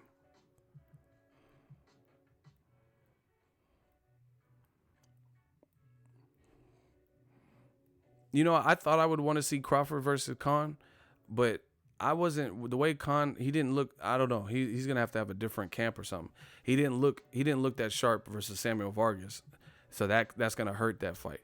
I mean, people would probably maybe check it out, but me personally, I thought the way Khan didn't look sharp enough versus Samuel Vargas, so I don't see how he could beat Crawford. To me, Khan doesn't have the type of punching power that's going to sleep Crawford. He has speed for sure. Might be some adjustments, but. And then according to Eddie Hearn, they're trying to make the Kell Brook fight. So again, I don't know how likely that is. Kell Brook come back in December, and then if he fights Kell Brook, he might lose that. So then there's really going to be no one that wants to see Khan. Are we going to see Kell Brook versus Crawford? I wouldn't mind that, but I got to see if Kell Brook can even make 147. So, either way, the best fights for Crawford are with other people. Kell Brook, Eddie Hearn, Matchroom, all these Al Heyman fighters.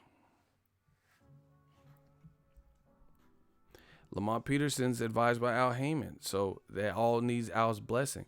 And see, this is the other thing, is when this is the thing that makes me not really believe that Bob Arum wants Crawford Spence, and he's kind of looking for a scapegoat. So when he makes his own fight with like Crawford Mean Machine, he can justify it.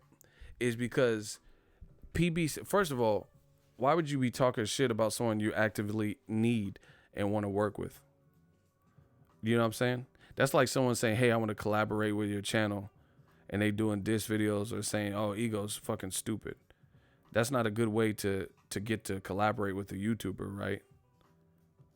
So, you know, saying Al Heyman don't exist and he's not real and, you know, he's Mr. Cancer. Me personally, I don't see how that's good business. I can't see how that would entice someone to want to work with you. See, this what gets people in business. Pride. You know, a pissing contest. Top Rank for meaningful fights for Crawford, they need other promoters more than other promoters probably need them, you know. And in this example, as far as Crawford options, Top Rank needs Bob Arum more than, Top Rank needs Al Heyman and his staff, his stable, more than Al Heyman's stable needs Top Rank. So if that is the case, sometimes you got to put pride aside. You know, you call someone Mr. Cancer and the cancer of boxing. I don't see how that's beneficial to get your way, to get to work with them.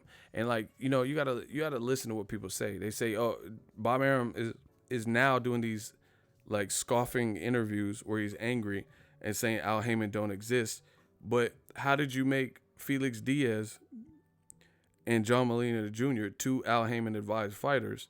How'd you make those fights for Crawford if Al Heyman doesn't exist? If you really believe he doesn't exist, how are those fights made? So there's a lot of questions there. But anyway, so me, I don't think that's smart business to want to work with someone and then you're calling them a cancer.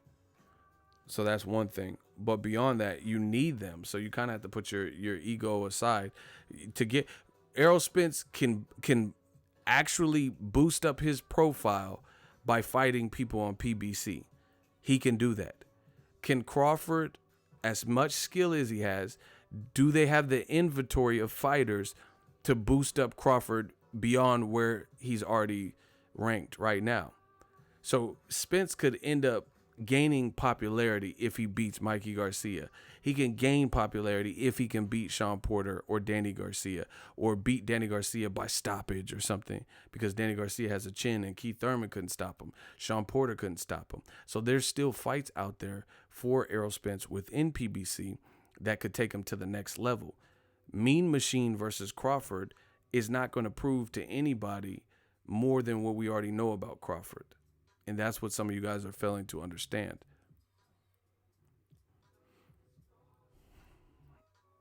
Like, can anyone name 5 Mean Machine fights? 5. I can name 5 Danny Garcia fights. I can name 5 Errol Spence fights. I can name 5 Sean Porter fights. I can name 5 Mikey Garcia fights. What about 3? Can you name 3 Mean Machine fights that you watched from start to finish? This is what you guys don't understand about business. Yes, everybody thinks Crawford and Spence are the best in the division. Bob Arum is currently saying it only takes 3 hours to make. But, you know, if it's that easy, why did it take, 3 to 5 years to make Mayweather Pacquiao? So I don't believe that. And then how does it take 3 hours to make, and you saying Bob Arum is saying that Al Heyman don't exist? See, that's what I'm saying. You got to listen to what people say. That none of this stuff adds up. Al Heyman don't exist, yet you've done fights with him. Crawford versus Molina Jr., John Molina, and Crawford versus Felix Diaz. So he don't exist, but those fights got made. He don't exist, but it's only going to take 3 hours to make the fight. These are all contradictions. None of this is making sense to me. So you can't believe, if you just said multiple things, you can't believe all of it. You can't believe either Al Heyman exists and you know it, and you're just taking a shot and just saying some shit, Or you really think he doesn't exist. But okay, cool, he doesn't exist. He's a ghost. He's not a real thing. Then how you gonna make the fight in 3 hours? It doesn't make sense. None of that makes sense. But once again, we can delve deeper. If you need somebody else's stable and you need to do business, then I would not advise that people try to roast or like call somebody names when you're trying to do business with them, especially when they have their own thing going and they don't need you like you need them. That's like me having no car, no license. I need to get to work. And someone said they're going to take me or they're willing to take me. And I'm talking shit to them. Yeah, you drive like a bitch, you know. Look at this old ass car. You need a paint job on it. Like, I'll be like, you can get the fuck out now. I'm not going to drive somebody who needs me to take them to work, you know. And then they trying to talk shit to me like in a real, you know, vitriol and in a venomous way. And I'm trying to help you out. See, that's what I'm saying. Y'all gotta, I don't know how many beta males watch my channel, but with the real alpha males, please stand up. I wish I would give someone a ride to work that's talking shit to me. I have a car. I can get to my job. You know, I work from home, but you guys get the analogy. So, I mean, I'm just giving my 2 cents from a business perspective. Bob Arum, yeah, Mr. Cancer, and he don't exist, and cancer, okay. But you need his stable, so I wouldn't really advise for that. Like I said, if you don't have no car and you talking shit to me, good luck getting that ride. You be left on the side of the road somewhere. I'm not giving somebody a ride to work that's disrespectful to me. Simple. So that doesn't even make sense to me. But beyond that, like I said, Terrence Crawford is a phenomenal fighter. I put people on Crawford, but they do not have the inventory of fighters in the welterweight division unless people make switches, move down or move up, that really are star builder fights for Crawford. Errol Spence can get it popping. If he knocked out Danny Garcia, I'm giving him credit because Keith Thurman didn't do that. Matisse didn't do that. Sean Porter didn't do that. So if they were to fight, even though Danny Garcia has 2 losses, I would be like, wow, did that man just do like he did Bundu and Chris Algieri and then, you know, stop somebody that no one else could stop? Mikey Garcia, big fan base, quality fighter. If you can, it's still going to show me something, even though he's moving up in weight. And Mikey asked for this. It's still a big fight, hence why they would put it on pay-per-view. Name somebody that if they wanted to put it on ESPN pay-per-view, name somebody without working with another promoter that Crawford could fight, an in-house top-ranked fight that they could put on pay-per-view. Even if they want to. Like, if they wanted to, they could put Errol Spence versus Mikey on pay-per-view. They could put Sean Porter, Errol on pay-per-view. Keith Thurman versus Errol on pay-per-view. You know? They cannot put Terrence Crawford, Mean Machine, on pay-per-view. This is the problem. So, you know, I think Bob Arum's more so in the welterweight division, at least. He's kind of at other promoters' stable, and we know who has the best stable of welterweights right now.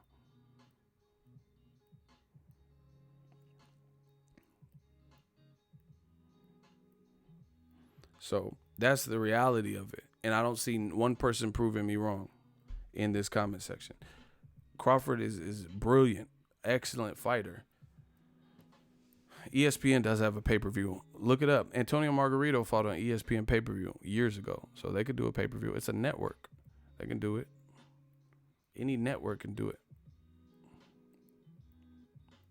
Once again, Crawford doesn't have the fight as is unless some real changes, like, you know, somebody from the World Boxing Super Series wins at 140 and then moves up or something. Or if like Jose Ramirez moves up to 47 to fight Crawford. But even that, I don't know how well the public knows Jose Ramirez. You know, Amir Imam, I think he's with Don King, but he just lost to Jose Ramirez. He got stopped by Granados. Who wants to see Crawford versus Imam at this point? So even Top Rank working with like a Don King, they don't have no big welterweights. So once again, that's why I think it's creating this. This is why Bob Arum has to find out what's the next move, because your star power back in the day, the way Floyd Mayweather became a star is from fighting other popular guys and beating them. That's kind of how it works.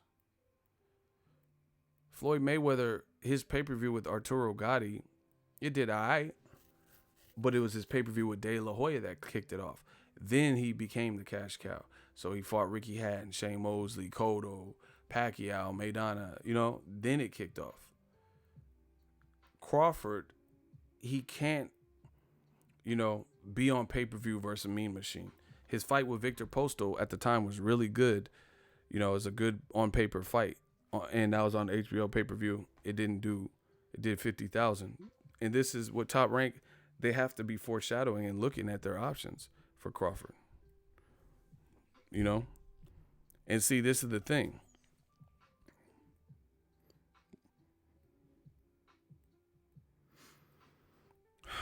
Crawford versus Postol fought on HBO pay-per-view. That's Crawford's only pay-per-view outing. He fought Jeff Horn on ESPN Plus. The numbers were never released because it's on a streaming app. All right. So the only pay-per-view star power numbers that we can gauge, we can't gauge the Jeff Horn fight because they never released the numbers. So I would imagine they weren't like crazy. And at that time, people didn't know how to get ESPN Plus and stuff. So we can only base it off release numbers. And his only pay-per-view outing is Victor Postol, which did like 50,000. Do you think Errol Spence versus Mikey Garcia on pay-per-view, because that's where they're trying to put it, will do over 50,000?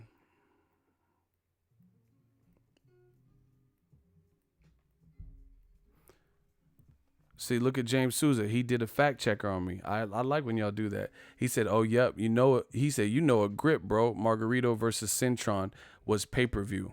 ESPN pay-per-view for $29.95. Exactly. See, I like when y'all fact check me because I got receipts. But thank you for researching that. Exactly. Everyone's saying yes because we all believe Errol Spence versus Mikey Garcia will sell over 50,000 on pay-per-view. Because Mayweather's the only one who's charging 85. Mayweather and Canelo's already off pay-per-view. So other than Mayweather, nobody, he's the only one that commands $85 to $100 pay-per-view. So I can imagine it's going to be under that. I mean, that's just a rough guess, but either way, it's going to do over 50,000 for sure. This is another problem for Top Rank because they have all this star power in Crawford, but no one to match him with. Meanwhile, Errol Spence is going to be able to potentially collect all the belts except for the WBO belt by fighting guys on his side. He's going to be able to do numbers in Texas. The Ocampo fight did 15, 16,000, 14,000. And that was his first time in Texas against an Ocampo, who's not even a big name. So imagine if they brought if they brought Spence and Danny Garcia to Texas, Spence versus Berto or something in Texas. I think that would do good. If people came out like, I was at the Ocampo fight. If people came out like that for Ocampo, you think they wouldn't come out for, Spence, Mikey or Spence? Come on, be real.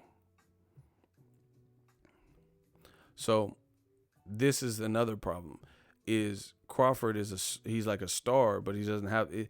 His star power is going to be on pause, not having the right fights to build him up. They don't even have Pacquiao. If let's say, I'm just spitballing. Let's say Pacquiao beat Broner and then Pacquiao fought Errol Spence in Texas at AT&T Stadium. They got serious implications. Pacquiao is a legend. He's already fought at AT&T Stadium twice against Clottey and Margarito. If he beat Broner or if he knocked out Broner or something, just beat him convincingly, it's going to make headlines because people feel whatever they feel about Broner, so it'll be a big fight. And then if Errol Spence then took on Pacquiao, it's a big fight, two southpaws. So, I just feel like this is the part of the Al Heyman. Al Heyman is like, it's like a fucking boa constrictor. And some of y'all are too stupid to see it. The reason I call him a boa constrictor is like I'm not talking about he's a snake as a person, but I seen this video with the boa constrictor was around this guy's neck, and out of nowhere the boa constrictor just started. It was like slowly like wrapping around him, and then it just started tightening up on the dude's neck, and he was like panicking. But it was real subtle, you know. The snake's not talking and making a bunch of noise, and the snake just start constricting on his neck, and you can't fucking breathe, and that's a lot of pressure. And that's what Al Heyman does. He don't really say nothing. He's not doing videos, but he's a fucking boa constrictor. And the next thing you know, your neck and your air passage is being constricted. Your breathing is being obstructed. And I think that's his slow and subtle plan with Errol Spence, if I had to take a guess. Make this motherfucker a star. Tighten the grip. And they have the players and the chess pieces to do it. Top Rank doesn't, unless they push for and make fights with Al Heyman fighters. And see, this is the other thing, is Bob Arum, I understand he's been in the game. You know, much respect to him for that. But you got to put ego aside and the pissing contest aside. At the end of the day, you're not the man of the welterweight division. You know, you have a lot of talent on Top Rank, but you're not the man of the welterweight division. So that being said, you don't hold all the cards. Beggars can't be choosers. If he don't want to make Spence versus Crawford and they want to build it up, you better start trying to get Crawford, Danny Garcia, Crawford versus Luis Collazo, Crawford versus Berto, I'm not gonna say sucking up to Al Heyman, but I'll be trying to get on his good side. So even if you couldn't make Crawford versus Spence straight away, you need to be trying to get Crawford versus Porter instead of talking shit about the man. But see, you know, I know how business goes. Nobody wants to admit it's an ego, you know, and I'm not talking about my name. It's ego, and people don't want to let that go. Say, oh, fuck that, you know, especially if you're a black man in America. Nobody want to give you the credit and be like, damn, he's controlling the game right now, or controlling the welterweight division.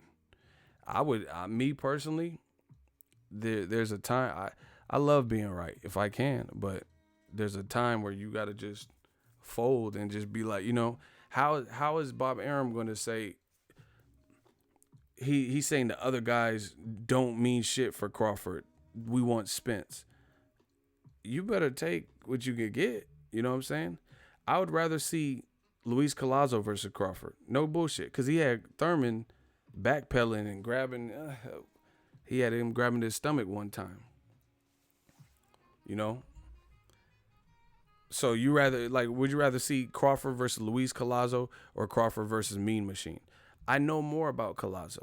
Point blank period. He fought Amir Khan, fought Sugar Shane Mosley, arguably beat Ricky Hatton, arguably beat Berto, had Keith Thurman more hurt than anybody, you know, including Sean Porter and Danny Garcia. And I've seen him on, I was on the Berto Devin Alexander card. I went to New York for that. He was on that card. He was in a war, and he was hitting the guy with hard shit. So he's still a veteran. I would literally rather see Crawford versus Luis Collazo. You know what I'm saying? But please take what I'm saying. I'm not saying that's the best fight, because I know some people are like, hey, so you're saying the Spence fight could wait with Crawford, but you're talking Collazo. No. I'm saying beggars can't be choosers. If you can't get the optimum fight you want, there's still other good fight. I would rather see Danny Garcia versus Crawford, Mikey Garcia versus Crawford, than Crawford versus Mean Machine. That's the reality of it. Why do you keep saying Austin Trout? I don't get it. Austin Trout's at 154 pounds. Why do you keep saying Austin Trout? Crawford fights at 147. So that's just my 2 cents on it. I just feel like Top Rank doesn't have options in the welterweight. They don't even have Pacquiao anymore. So they don't have Tim Bradley, even though Tim Bradley and Crawford said they would never fight because they're really good friends. And Bradley kind of gave Crawford his start by vouching for him when his career was further along. Yeah, that's what I'm saying. I don't understand Why y'all keep saying Austin Trout? He can't make 147. He said that.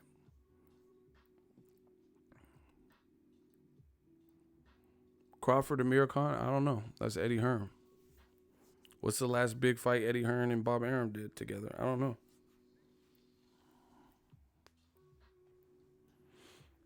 So that's my take on it. You know, of course, everyone wants to, at a point in time, see the Crawford versus Spence, but Crawford literally has 2 fights. I mean, Al Heyman can't control that Crawford don't really have many options, so he's gonna work with his players. And Errol Spence, they got options to build him and put him in a position where he's holding the power. And that's what I think they're trying to do. They're trying to give Errol Spence, they know how talented he is. They're trying to give him all the power that they can, which is a smart play.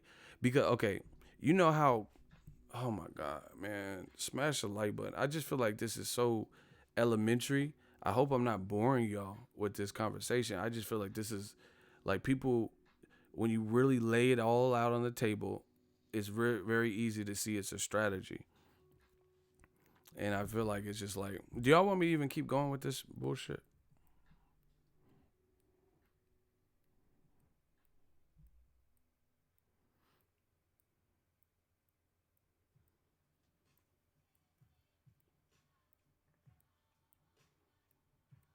Ego, do you think Regis could make a run at 47?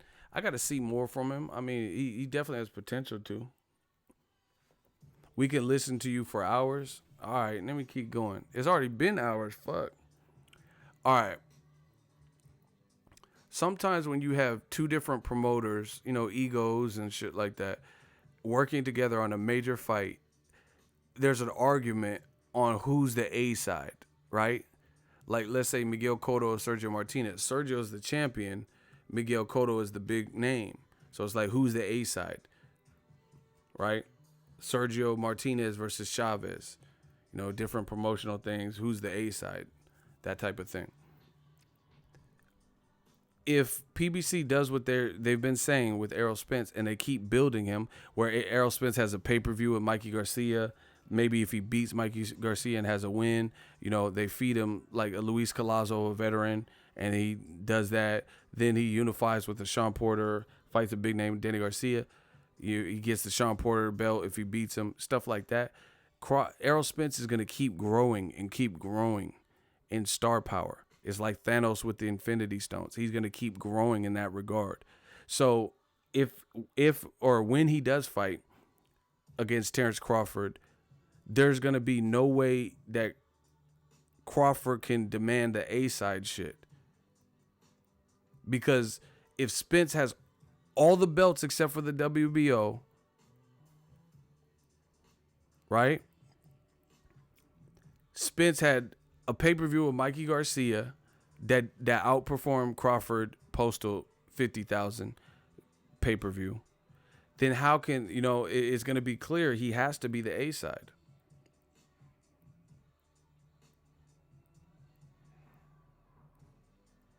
Crawford is always going to be a good fighter, but how could you say he's the A side if another person is bringing all that business to the equation? Multiple belts, bigger pay-per-views, you know, selling out Texas multiple times. You know, it's come on. There's no way you can say that.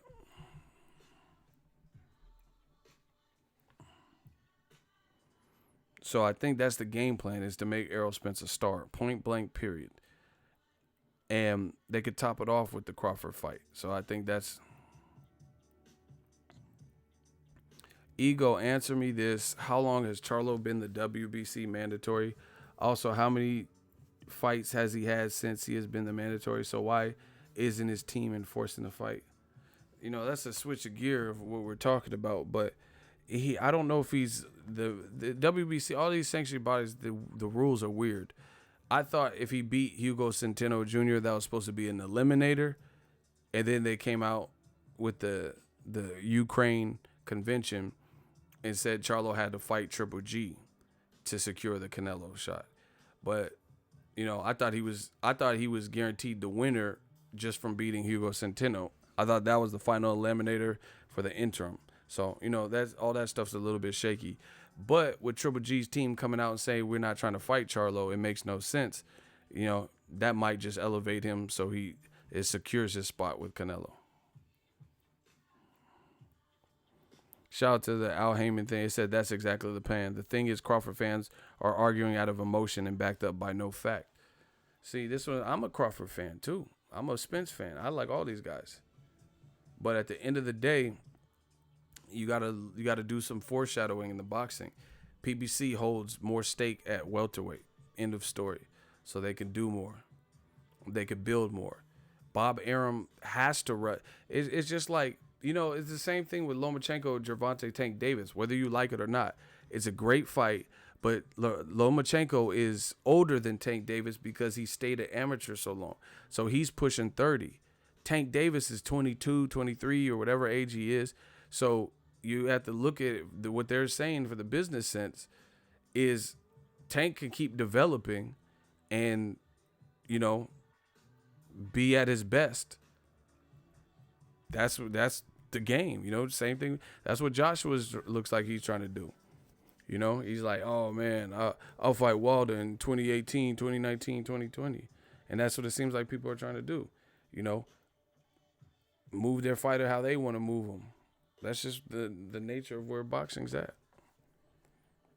But for Errol Spence and Crawford particularly, I don't think it's a matter of anybody ducking. I don't think anybody's like scary. Like some of these other fights, it looks like people don't want the fight. I don't think Errol Spence is like that, but I think they're trying to make him into a star. And get him to get the bigger slice of the pie. And you have to understand that I don't see how it's going to work out for Crawford in the scheme of the guys he can fight.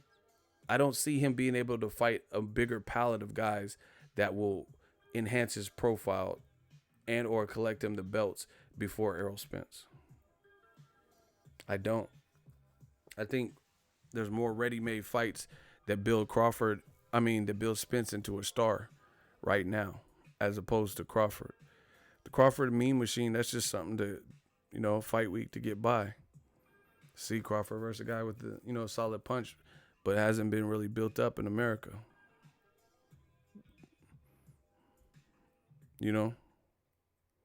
So I think that's why we see this. But my thing is, I think Top Rank, they should, even if they can't get Spence for Crawford, you better I think you should try to lure one of these other Al Heyman fighters because there are still better fights because the welterweights over there have bigger names. Anyway, I'm out. I've been going on for over 3 hours. The Vampire Stream. Hope you guys enjoyed. Everybody have a good day. We some vampires.